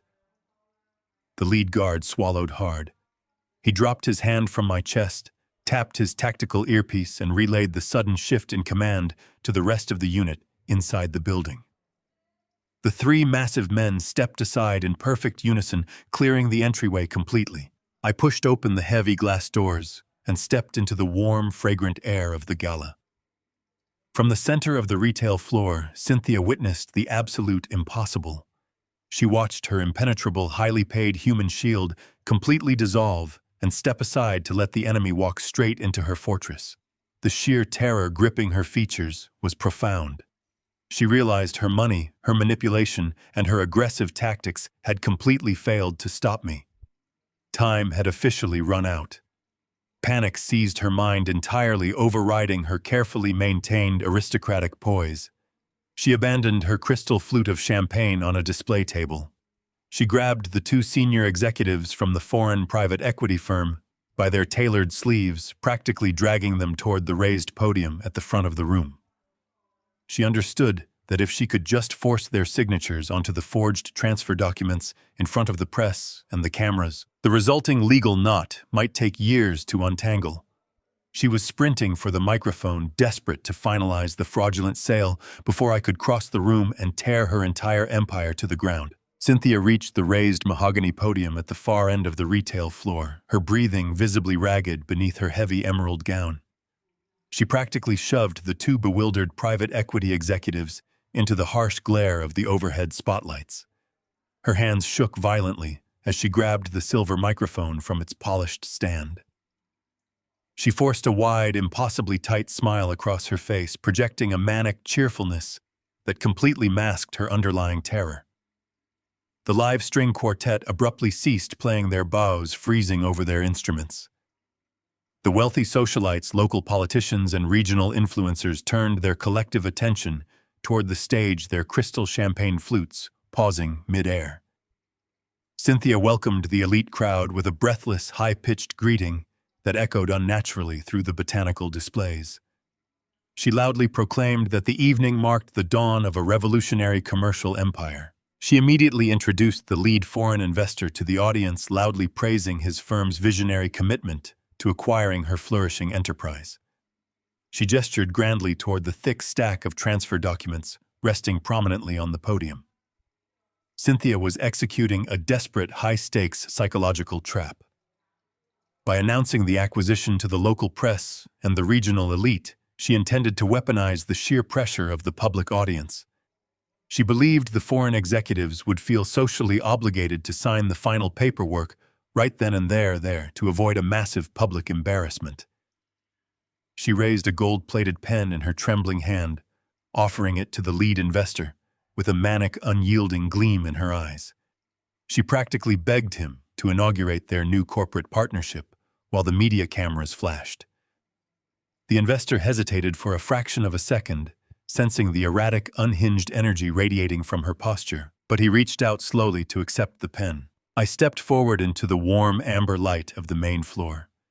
My heavy leather Oxfords struck the polished hardwood with a slow, rhythmic finality that cut directly through the ambient chatter.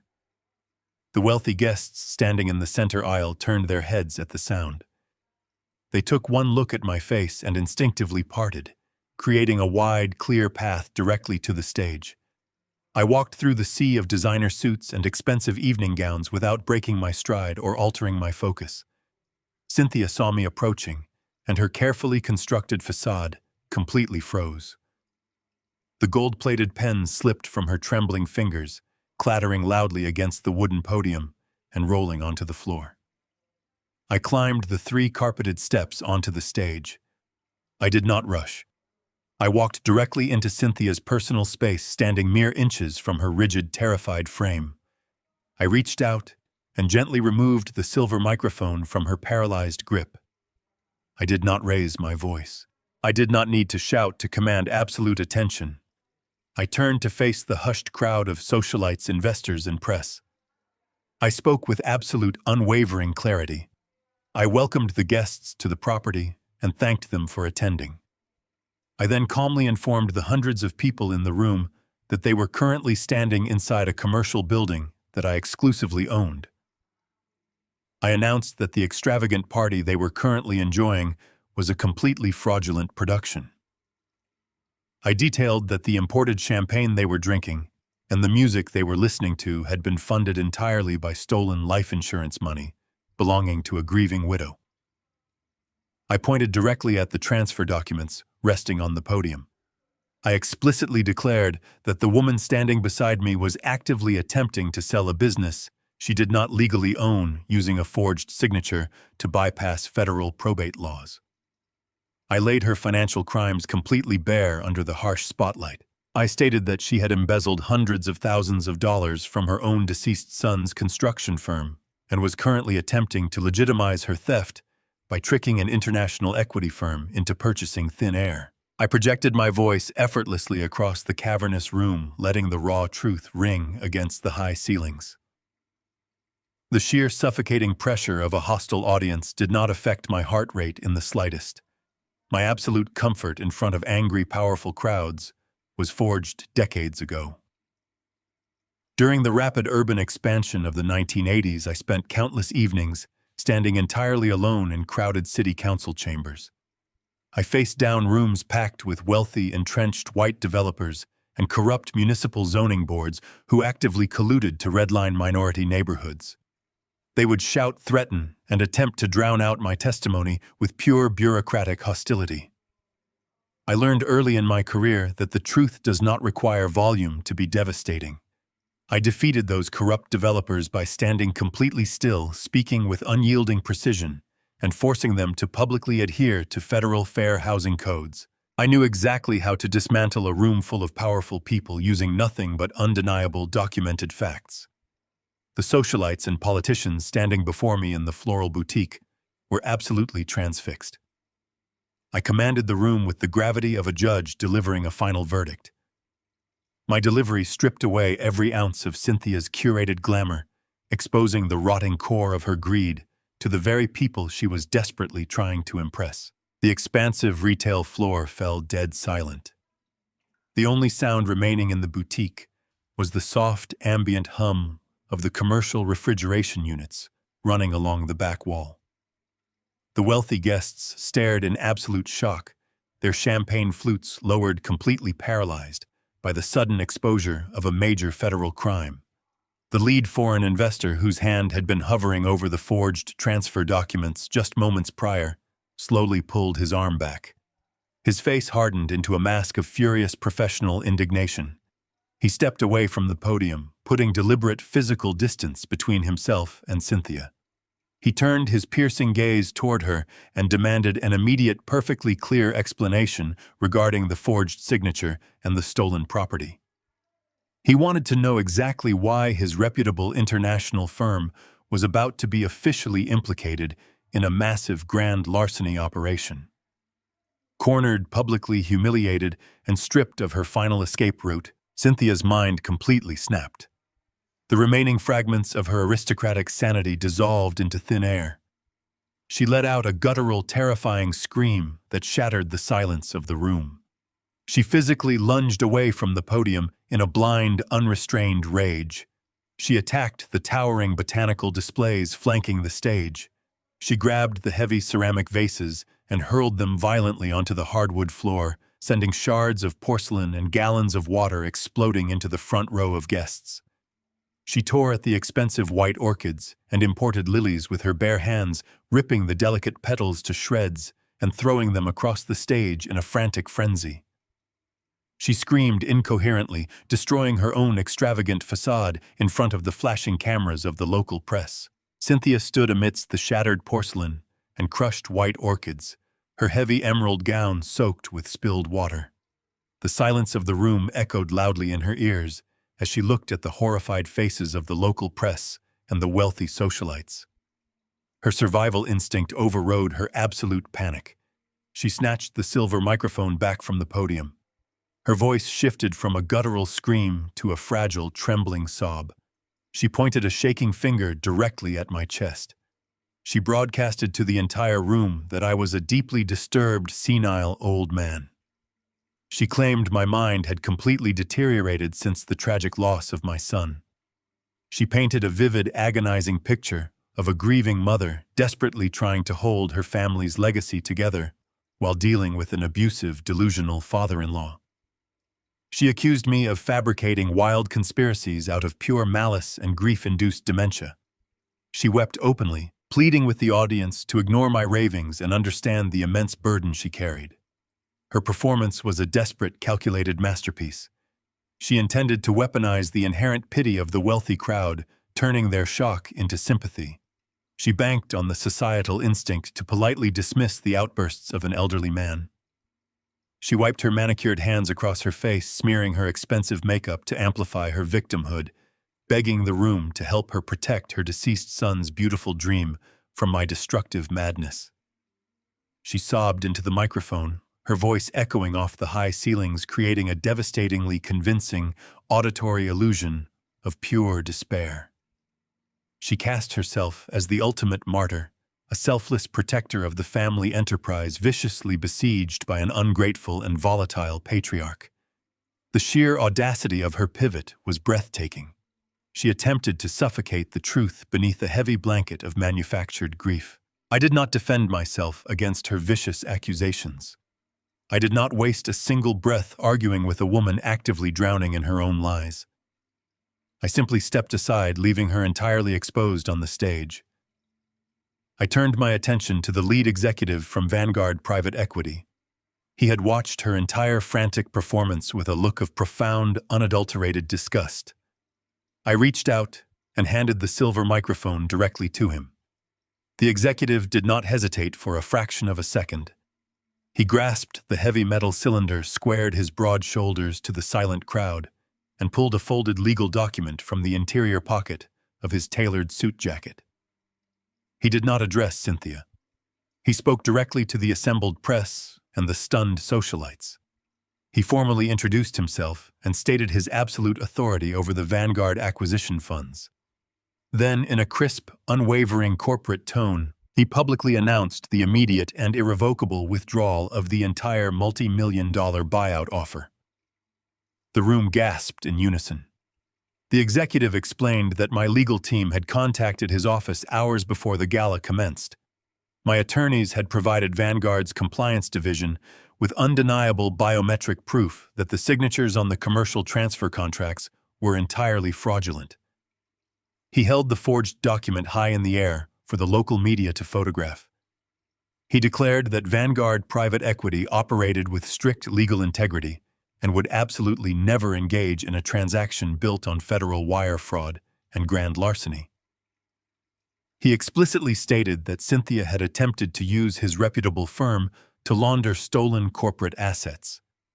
He clarified that the Vanguard legal team had already frozen all escrow accounts associated with the boutique. He warned the local politicians and wealthy influencers present that any continued association with Cynthia or her fraudulent enterprise would invite severe federal scrutiny. His voice carried the lethal weight of a man destroying a fraudulent corporation with absolute precision. He did not yell, and he did not show a shred of sympathy. He delivered the fatal blow to Cynthia's empire with pure, undeniable corporate logic, leaving her with absolutely zero room to maneuver or manipulate the narrative. Cynthia's weeping ceased instantly. Her jaw dropped as the executive systematically revoked her financial salvation. The elaborate trap she had constructed to force the sale had completely backfired, trapping her instead in a public confession of corporate espionage. The executive lowered the microphone and turned to face me. He extended his right hand, offering a firm, deeply respectful handshake in front of the silent audience. During the urgent legal briefing earlier that afternoon, my attorneys had thoroughly detailed my extensive background in aggressive commercial real estate acquisitions. The Vanguard executive had immediately recognized my name and my specific methodology. He was a ruthless, self-made man who had clawed his way up from the gritty, unforgiving industrial sectors of Chicago. He built his massive private equity fortune from absolutely nothing, relying entirely on raw grit, sharp intelligence, and unrelenting discipline. He harbored a deep, visceral hatred for generational grifters and entitled parasites like Cynthia. He despised people who constructed their lavish, unearned lifestyles by simply draining the lifeblood and capital from genuinely hardworking individuals. He recognized the exact brand of quiet, immovable integrity I projected upon that stage. He understood the profound elemental difference between a man who fights ruthlessly to protect his family's legacy and a woman who weaponizes fake grief to steal a commercial enterprise. His public handshake was a deliberate, highly calculated gesture of profound respect. It validated my authority and entirely discredited Cynthia's desperate screaming claims of my supposed senility. The executive aligned his massive corporate power directly behind my undeniable truth, sealing Cynthia's ultimate fate with a single nod. The overwhelming silence in the floral boutique broke into a frantic, chaotic wave of hushed whispers. The wealthy socialites and local politicians realized the extreme legal peril of their immediate surroundings. They simultaneously set their crystal champagne flutes down on the nearest tables and moved rapidly toward the perimeter exits. No one wanted to be photographed attending a corporate fraud scheme. The string quartet packed their instruments with frantic speed. As the crowd surged toward the glass doors, the atmosphere shifted violently. The harsh, rotating glare of blue and red police cruisers pierced through the frosted storefront windows, painting the shattered white orchids in alarming flashes of color.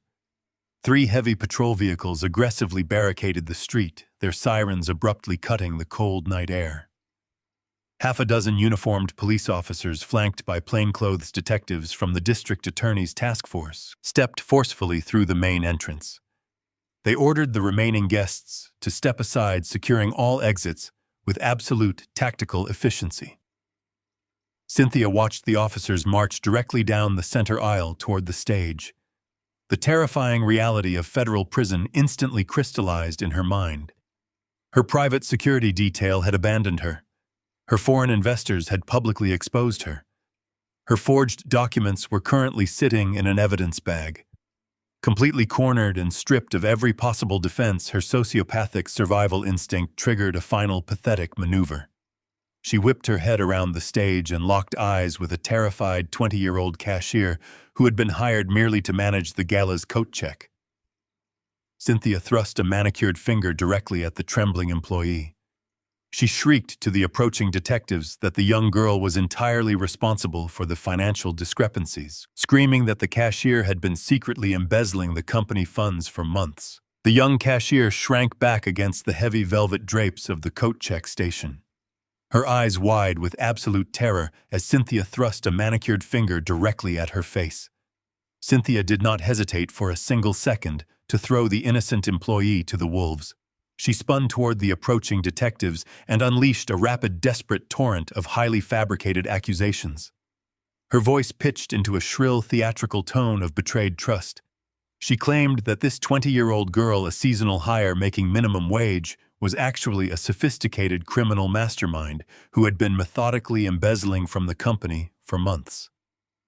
Cynthia aggressively asserted that the cashier was the one forging official signatures on the commercial lease agreements, skimming large sums of cash directly from the registers and manipulating the complex bank transfers to cover her tracks. She painted a completely absurd narrative of a rogue employee exploiting the chaos of Bradley's death to orchestrate a massive financial heist right under the nose of a grieving mother. The sheer velocity of her lies was staggering.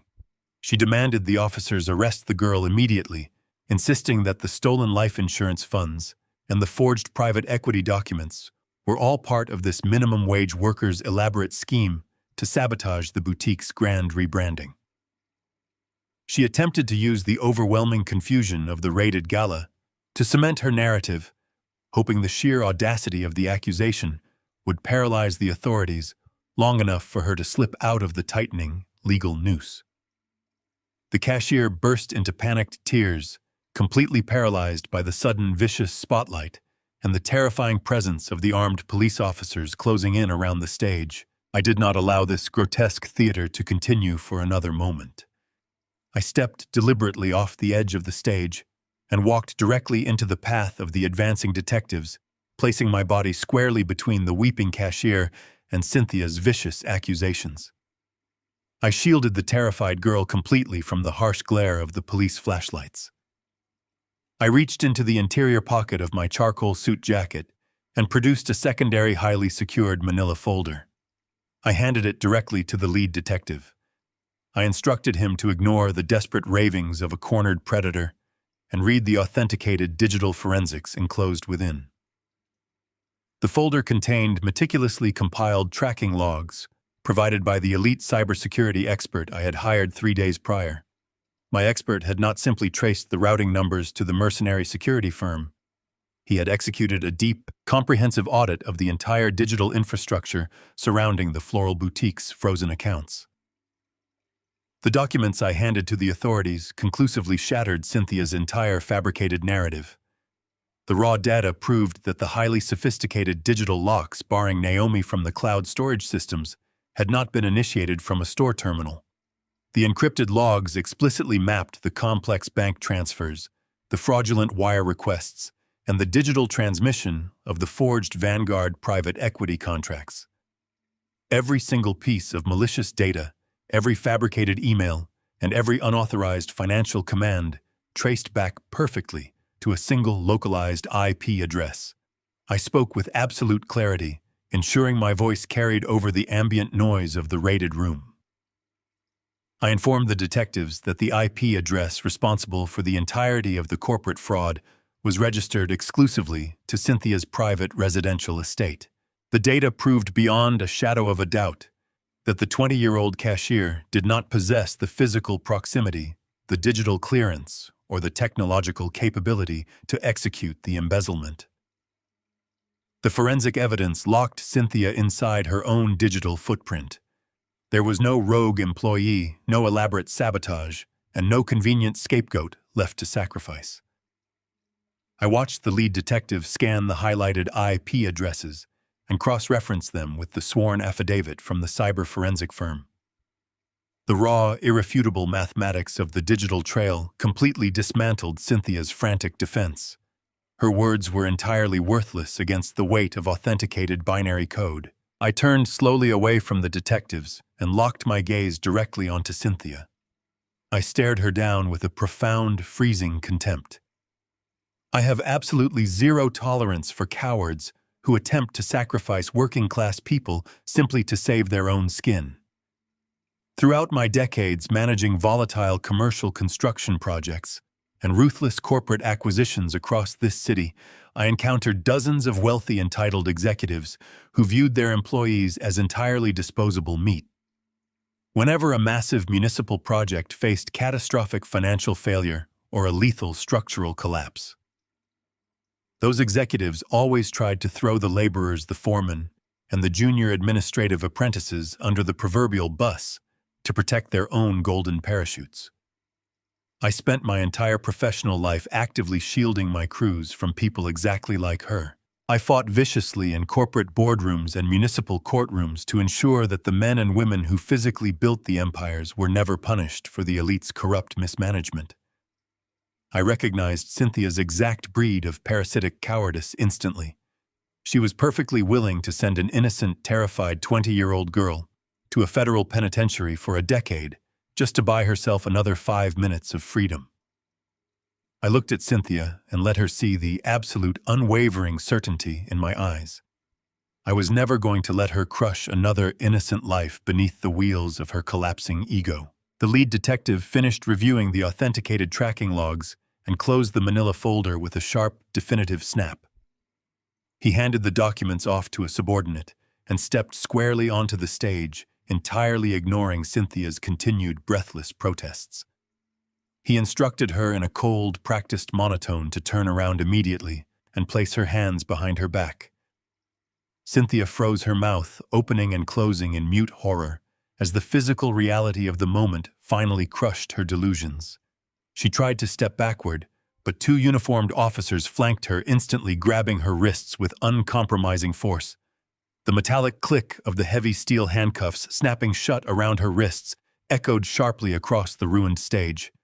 They arrested her right there amidst the shattered porcelain and the trampled white orchids of her fraudulent empire. As the officers physically turned her around and began to drag her toward the flashing red and blue lights of the exit, the shock wore off and a primal, terrifying fury took its place. Cynthia fought against the officer's grip, her emerald gown twisting violently as she thrashed. She screamed wildly at me over the shoulders of the police. Her voice tore through the boutique, shrill and dripping with venom. She declared with absolute certainty that she would hire the most expensive, ruthless defense attorneys in the state. She swore to drag this fight out for years, promising to drain my finances and Naomi's inheritance in an endless, suffocating swamp of civil litigation. She vowed to burn my life to the ground, from inside her cell, her threats echoing down the frozen street, long after the heavy doors of the police cruiser slammed shut. The shrill echo of Cynthia's frantic screams faded into the biting winter air, but her vicious threat of endless civil litigation hung over the frozen asphalt like a toxic cloud. I knew exactly how the American legal system functioned when weaponized by a desperate, wealthy sociopath, even from inside a maximum security federal penitentiary. A malicious actor with access to millions in stolen capital could easily hire a ruthless team of corporate defense attorneys. They would drag the discovery process out for a decade, burying my daughter under a massive mountain of frivolous countersuits, depositions, and psychological torture. Naomi had already endured the unimaginable grief of losing Bradley and the visceral trauma of fighting for her own physical survival against a woman who viewed her as entirely disposable. Forcing Naomi to spend the next 10 years of her life sitting in sterile courtrooms, forced to relive this nightmare while Cynthia bled our family finances dry through sheer attrition, was an absolutely unacceptable outcome. A wounded predator is at its most highly dangerous state when backed into a corner, and Cynthia had just promised to burn our world to ash from behind bars. I could not simply allow the police officers to drive her away while she still possessed the financial ammunition to fulfill that promise. I buttoned my heavy charcoal coat against the aggressive winter wind and stepped off the icy curb. I walked away from the shattered, ruined storefront of the floral boutique, ignoring the flashing red and blue lights reflecting sharply off the pavement. I followed the heavy footsteps of the arresting officers as they hauled Cynthia toward the rear door of the primary patrol cruiser. I had one final necessary maneuver to execute before this war was permanently concluded. The uniformed officers forcefully guided Cynthia into the back of the reinforced police cruiser, her torn emerald gown catching on the heavy metal doorframe. She continued to thrash against her restraints and spit venomous threats, her face flushed with a terrifying, unhinged rage. I raised my right hand and calmly asked the lead detective for exactly 60 seconds of his time before they transported the prisoner to the downtown precinct. The detective, recognizing the man who had just handed him a perfectly packaged federal conviction on a silver platter, nodded silently and stepped back, leaving the rear window of the cruiser rolled down halfway. I approached the side of the vehicle and looked directly into the dark interior of the patrol car. Cynthia sat trapped behind the thick plexiglass partition, her wrists locked tightly behind her back in heavy steel cuffs. The absolute second she saw my face through the open window, her eyes flared with renewed manic hatred. She leaned forward, pressing her face close to the wire mesh, and spat a fresh wave of aggressive venom. She reiterated her promise to hire the most ruthless corporate litigators in the city, vowing to bankrupt my family, and drag Naomi through years of agonizing, relentless legal warfare. She genuinely believed her stolen wealth made her completely untouchable by the consequences of her own actions. I let her finish her frantic tirade without interrupting or breaking eye contact. I reached into my leather briefcase for the very last time tonight. I did not pull out a police report or a property deed. I produced a thick, heavily stamped, officially sealed manila envelope. I slid the rigid document through the narrow gap in the cruiser window, letting it drop directly onto her lap. Cynthia looked down at the paper, her manic breathing suddenly hitching in her throat. The bold, unmistakable seal of the Internal Revenue Service was printed across the top margin. I informed her that she was currently looking at a finalized, highly accelerated, and completely devastating federal tax audit. I watched the color rapidly drain from her flushed face as the crushing reality of the seal registered in her mind. My decades spent managing the brutal, unforgiving landscape of commercial real estate acquisitions cemented a singular, uncompromising philosophy of conflict. You do not merely defeat an enemy on the surface. Securing a temporary victory while leaving your opponent with the means to retaliate is not a victory at all. It is simply a delayed execution. In the corporate world, if you leave a hostile competitor with even a fraction of their operating capital, they will inevitably retreat into the shadows, regroup, and return to strike you when you are most vulnerable. To truly conclude a war, you must systematically dismantle their entire foundation. You must eradicate their infrastructure, sever their lifelines, and permanently remove their resources so that they possess absolutely zero capacity to ever fight back. I have spent my entire life protecting my workers and my family from predators who believe their bank accounts allow them to bypass consequences. When I realized Cynthia intended to use her embezzled fortune to fund an endless legal assault against my grieving daughter, I knew a simple criminal arrest was vastly insufficient. I had to completely annihilate the treasury she planned to weaponize against us. I leaned slightly closer to the narrow opening in the cruiser window, ensuring my voice carried perfectly over the ambient hum of the police engine. I calmly informed Cynthia that 3 days ago, simultaneously with the cyber forensic audit, my team had anonymously flagged her entire network of hidden offshore accounts for massive federal tax evasion. The embezzled capital she had aggressively siphoned from Bradley's construction firm had never been reported to the government. I told her that the IRS Criminal Investigation Division moves with terrifying speed when presented with ironclad proof of multi-million-dollar fraud. The document sitting in her lap was the official notification that the federal government had just placed an absolute unbreakable freeze on her entire personal estate. I detailed exactly what that meant for her immediate future. Her luxury vehicles, her sprawling residential properties, her domestic banking portfolios, and her hidden offshore trusts were all entirely locked and seized pending federal forfeiture. She did not have a single dollar left to her name. She had absolutely zero financial liquidity to hire a defense attorney, let alone fund a decade of frivolous civil litigation against my daughter.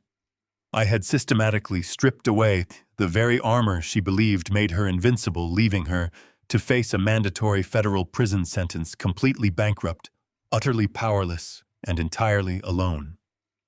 Cynthia stared at the IRS seal, her mouth opening in a silent, suffocating scream of absolute, unadulterated terror. The total, irreversible ruin of her life finally crushed her delusions of grandeur. I stepped back from the vehicle and signaled the lead detective. The heavy metal door of the police cruiser slammed shut, with a definitive hollow thud instantly cutting off her panicked cries. The patrol car accelerated away from the curb, carrying Cynthia into the dark, freezing night, permanently erasing her from our lives. The passage of 30 days stripped the final remnants of Cynthia's toxic influence from the physical foundation of our lives. The morning after the gala, the floral boutique resembled the aftermath of a localized hurricane. The pristine hardwood floors were heavily scarred by shattered porcelain and stained with the stagnant water from the ruined botanical displays. Cynthia's blind, destructive rage had left deep gouges in the drywall and scattered crushed white orchids across the entire retail space. I did not hire a commercial liquidation crew to clear the debris. Naomi and I walked into the freezing building at dawn, carrying heavy canvas trash bags and industrial brooms.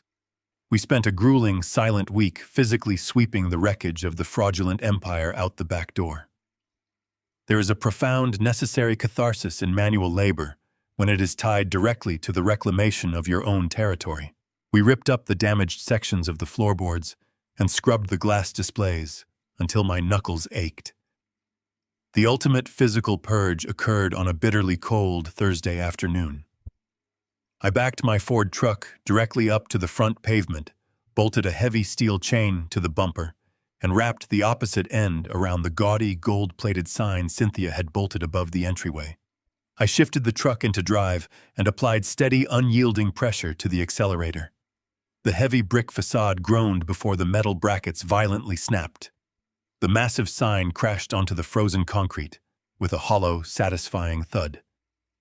I dragged the twisted metal around the corner and hurled it directly into the rusted commercial dumpster in the alleyway. The physical manifestation of Cynthia's unearned arrogance was entirely erased, buried beneath bags of rotten stems and discarded trash. The legal battlefield cleared with the exact same brutal efficiency. Cynthia had loudly promised an endless war of attrition, but a war requires capital, and the federal government had systematically incinerated her treasury. The Internal Revenue Service did not offer leniency or plea deals for offshore tax evasion. They moved with absolute devastating corporate velocity. Her sprawling residential estate was padlocked and seized by federal marshals within 48 hours of her arrest. Her luxury vehicles were towed from her circular driveway, and her domestic banking portfolios were permanently frozen. Stripped entirely of her stolen wealth, Cynthia found herself sitting in a cold, concrete county holding cell, completely unable to afford even the most basic percentage of her massive federal bail. The high-powered corporate defense attorneys she had threatened to hire refused to take her phone calls the absolute second her retainer checks bounced. Instead, she was assigned an overwhelmed, thoroughly exhausted public defender who immediately advised her to accept a plea agreement for multiple counts of felony wire fraud, extortion, and grand larceny. The sprawling, intimidating legal threat she had weaponized against my daughter completely evaporated in the face of absolute financial ruin. Without Cynthia's stolen capital actively funding the obstruction, the civil courts moved swiftly to untangle the corporate sabotage. Victor Sterling and my dedicated legal team systematically dismantled the fraudulent shell LLCs Cynthia had constructed. We presented the definitive digital forensics and the forged Vanguard private equity contracts directly to the probate judge. The overwhelming weight of the documented evidence left absolutely zero room for civil debate. The judge issued an immediate irrevocable ruling that officially dissolved the corporate hold on Bradley's estate. The operating rights to the floral boutique, the commercial lease agreements, and the frozen bank accounts were fully and legally returned to their rightful owner. Naomi was handed the absolute undisputed control of the enterprise her husband had built. The paralyzing legal barricade that Cynthia had constructed using nothing but manipulation and manufactured grief was completely shattered. We had not merely survived the assault, we had executed a total, uncompromising victory. The predator was locked in a cage and the territory was secure. With the legal shadow permanently lifted, Naomi began the meticulous process of breathing life back into the building.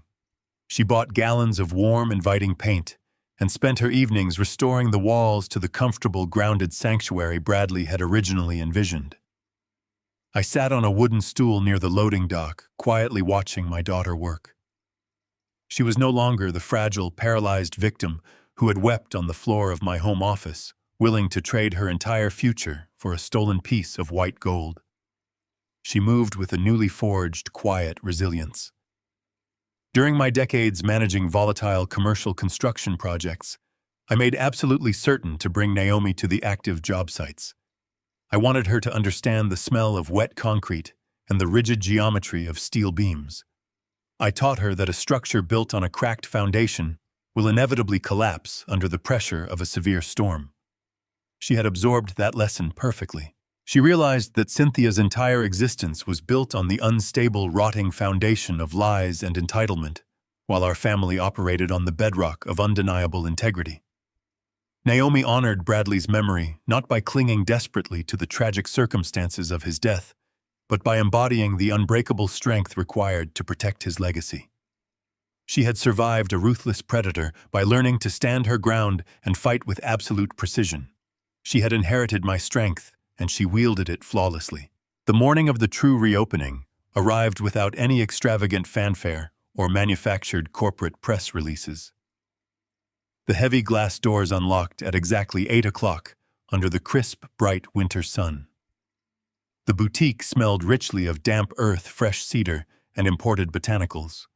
The storefront windows proudly displayed the original rightful name of the enterprise painted cleanly in bold, unassuming lettering. The atmosphere inside the shop was not a frantic celebration, but a profound, heavily guarded peace. Naomi stood confidently behind the polished mahogany counter, wearing a simple canvas apron over her dark sweater. She moved with practiced grace, pulling fresh white lilies from a galvanized bucket and arranging them into a beautiful, structured display. Her face was relaxed, her shoulders squared, and a genuine, deeply grounded smile rested on her lips. She was completely in her element, an absolute master of her own domain. I sat in a heavy, worn leather chair tucked quietly into the corner of the retail floor. The heat from my cup of black coffee seeped into my palms as I watched the morning customers drift through the front doors. There were no tearful, dramatic speeches exchanged between us. We did not need to articulate the gravity of what we had survived. The silence between a father and daughter who have successfully defended their territory speaks entirely for itself. We had navigated a brutal, unforgiving war by drawing a hard, immovable line in the sand and refusing to yield a single inch. The predators were gone. The perimeter was secured. Our bond was fortified by strict boundaries, mutual respect, and the quiet, undeniable strength of a fully restored life. 30 days passed since the flashing lights of the police cruisers faded into the biting winter night. The physical destruction Cynthia had inflicted upon the building required an intense, methodical period of cleansing and reorganization. The interior of the floral shop resembled the aftermath of a localized hurricane with shattered porcelain vases and crushed white orchids ground deeply into the polished hardwood floors. Naomi and I did not hire a commercial cleaning crew to manage the wreckage. We arrived at the property at dawn the following morning, carrying heavy canvas trash bags, industrial brooms, and a shared, unspoken determination to personally reclaim our territory. We spent a grueling, silent week, physically sweeping the shattered remnants of Cynthia's fraudulent empire out the back doors. We ripped up the deeply gouged floorboards and scrubbed the glass display cases until my knuckles ached with the effort. The ultimate physical purge occurred on a bitterly cold Thursday afternoon. I backed my heavy Ford truck directly up to the front pavement, bolted a thick steel chain to the rear bumper, and wrapped the opposite end securely around the gaudy gold-plated sign Cynthia had bolted above the entryway. I shifted the truck into drive and applied steady, unyielding pressure to the accelerator. The heavy brick facade groaned under the tension before the metal brackets violently snapped. The massive sign crashed onto the frozen concrete with a hollow, satisfying thud. I dragged the twisted metal down the street and hurled it directly into a rusted commercial dumpster in the alleyway. The physical manifestation of Cynthia's unearned arrogance was entirely erased from our sight. The legal battlefield cleared with the exact same brutal efficiency. Cynthia had loudly promised an endless war of attrition, but a war requires capital, and the federal government had systematically incinerated her treasury. The Internal Revenue Service did not offer leniency or plea deals for offshore tax evasion. They moved with absolute devastating corporate velocity. Stripped entirely of her stolen wealth, Cynthia found herself sitting in a cold, concrete county, holding cell, completely unable to afford even the most basic percentage of her massive federal bail. She awaited her formal sentencing completely isolated, stripped of her private security details, her luxury vehicles, and her sycophantic socialite friends. The high-powered corporate defense attorneys she had threatened to hire refused to take her phone calls the absolute second her retainer checks bounced. Instead, she was assigned an overwhelmed, thoroughly exhausted public defender who immediately advised her to accept a plea agreement for multiple counts of felony wire fraud, extortion, and grand larceny. The sprawling, intimidating legal threat she had weaponized against my daughter completely evaporated in the face of absolute financial ruin. Without Cynthia's stolen capital actively funding the obstruction, the civil courts moved swiftly to untangle the corporate sabotage. My dedicated legal team systematically dismantled the fraudulent shell corporations Cynthia had constructed. We presented the definitive digital forensics and the forged transfer contracts directly to the probate judge. The overwhelming weight of the documented evidence left absolutely zero room for civil debate. The judge issued an immediate, irrevocable ruling that officially dissolved the corporate hold on the estate. The operating rights to the floral boutique, the commercial lease agreements, and the frozen bank accounts were fully and legally returned to their rightful owner. Naomi was handed the absolute, undisputed control of the enterprise her husband had built. The paralyzing legal barricade that Cynthia had constructed, using nothing but manipulation and manufactured grief, was completely shattered. We had not merely survived the assault, we had executed a total, uncompromising victory. The predator was locked in a cage and the territory was secure. With the legal shadow permanently lifted, Naomi began the meticulous process of breathing life back into the building. She bought gallons of warm, inviting paint and spent her evenings restoring the walls to the comfortable, grounded sanctuary I had originally envisioned for her. I sat on a wooden stool near the loading dock, quietly watching my daughter work. She was no longer the fragile, paralyzed victim who had wept on the floor of my home office. She moved with a newly forged, quiet resilience. During my decades managing volatile commercial construction projects, I made absolutely certain when to bring Naomi to the active job sites. I wanted her to understand the smell of wet concrete and the rigid geometry of steel beams. I taught her that a structure built on a cracked foundation will inevitably collapse under the pressure of a severe storm. She had absorbed that lesson perfectly. she realized that Cynthia's entire existence was built on the unstable, rotting foundation of lies, while our family operated on the bedrock of undeniable integrity.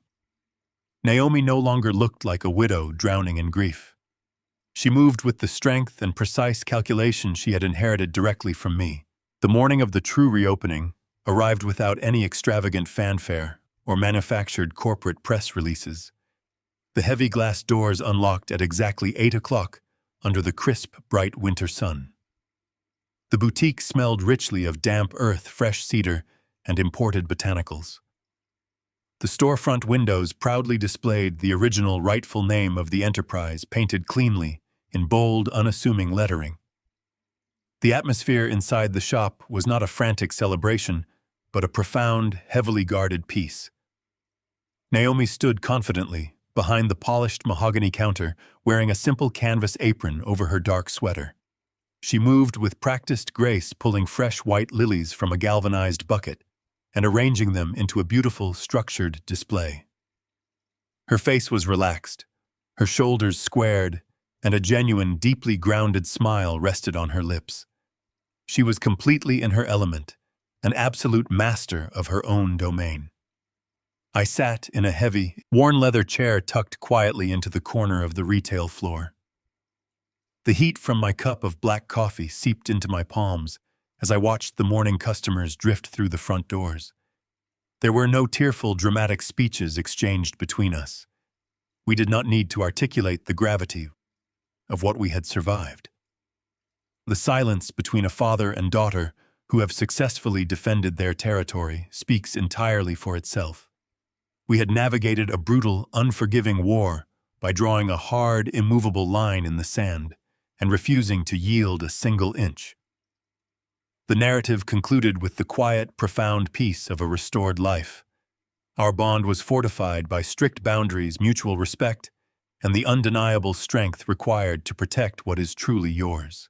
The most profound realization that emerges from this entire ordeal is that true power does not reside in the volume of your voice or the extravagance of your display. True power is found in the quiet and unyielding application of boundaries. When individuals attempt to manipulate your reality through emotional blackmail and aggressive entitlement, they rely entirely on your willingness to avoid conflict. They expect you to surrender your peace of mind to maintain a comfortable illusion of family harmony. We must learn that allowing toxic behavior to continue unchecked is a profound disservice to our own fundamental human dignity. Predators who use grief and social standing as weapons will always underestimate the quiet strength of those they seek to exploit. They operate under the deeply flawed assumption that patience is equivalent to weakness. However, patience is actually a highly sophisticated strategy when deployed correctly. It allows you to gather irrefutable evidence while your opponents expose their true malicious intentions through their own arrogant miscalculations. You do not need to scream or perform dramatic acts of outrage to secure a victory. The most devastating response to chaotic manipulation is absolute stillness combined with precise and calculated legal and financial execution. Another critical lesson involves the true definition of a family legacy. A genuine legacy is never built upon deceit or the exploitation of vulnerable individuals. Real heritage is constructed through daily acts of honest labor and unwavering dedication to preserving truth. When facing an adversary who possesses vast material wealth but lacks moral substance, you must recognize that their empire is exceptionally fragile. Wealth acquired through parasitic behavior creates a very profound internal paranoia because the thief inherently understands that their status is entirely unearned. They constantly fear exposure because truth is the ultimate solvent for any completely fraudulent existence. We must also understand that setting strict boundaries is not an act of cruelty, but an absolute necessity for survival. Society often conditions people to forgive infinite transgressions in the name of familial connection. This toxic expectation forces victims to endure relentless abuse merely to avoid social discomfort. However, protecting your territory and shielding your loved ones from malicious exploitation requires the courage to say no and enforce severe consequences. You do not owe your resources or your emotional labor to anyone who consistently demonstrates complete disregard for your boundaries. Genuine respect must always remain a reciprocal requirement for connection. Furthermore, it becomes evident that engaging in emotional arguments with a determined sociopath is an exercise in utter futility. Such individuals thrive on chaotic energy and view your visible anger as proof that their manipulative tactics are succeeding. When you withdraw your emotional reactions, you effectively disarm their primary weapon system. The only language a corporate predator truly understands is the language of undeniable leverage. To definitively resolve a hostile conflict, you must remove their capacity to inflict damage. This requires meticulous planning, forensic documentation, and a willingness to strike their foundational assets with completely cold and absolute surgical precision.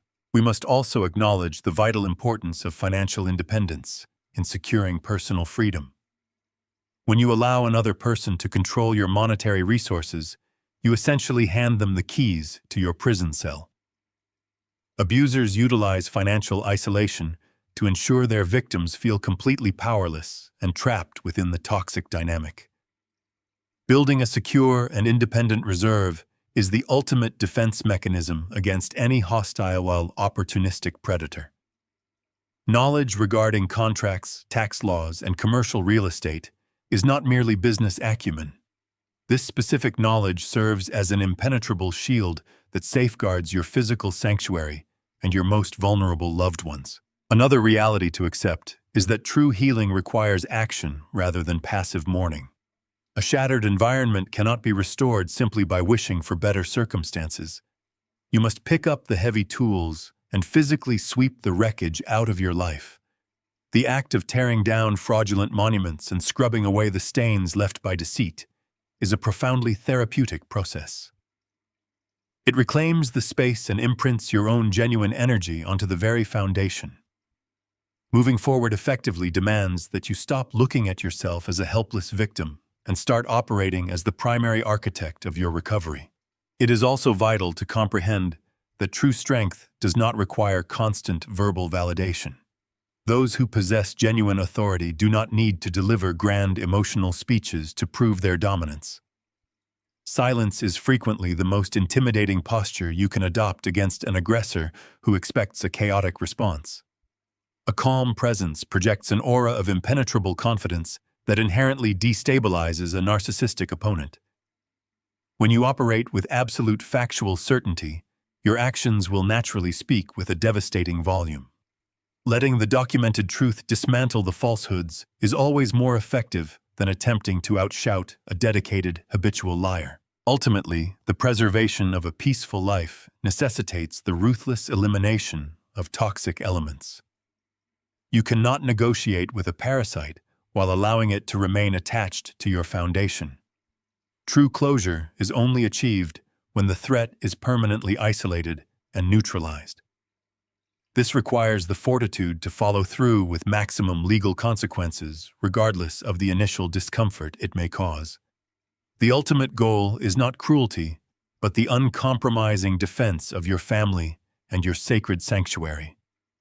Once the hostile entity is completely eradicated, you can finally begin the process of planting new seeds in clean, healthy, rich soil. Through this harrowing trial, we secure the absolute understanding that enduring love is demonstrated through fierce protection. When the dust finally settles and the adversaries are permanently vanquished, the remaining silence is remarkably beautiful. You discover that rebuilding a shattered dream is entirely possible when you operate alongside those who share your unwavering principles. A restored enterprise stands much taller because the new structure is heavily reinforced with wisdom and resilience. Moving forward requires us to maintain these strict boundaries every single day to ensure that our hard-earned peace is never compromised or stolen by manipulative, opportunistic predators again. If this story resonated with you, please consider subscribing to our channel and leaving a comment to share your thoughts on establishing strong personal boundaries. Click the like button to support more empowering stories like this.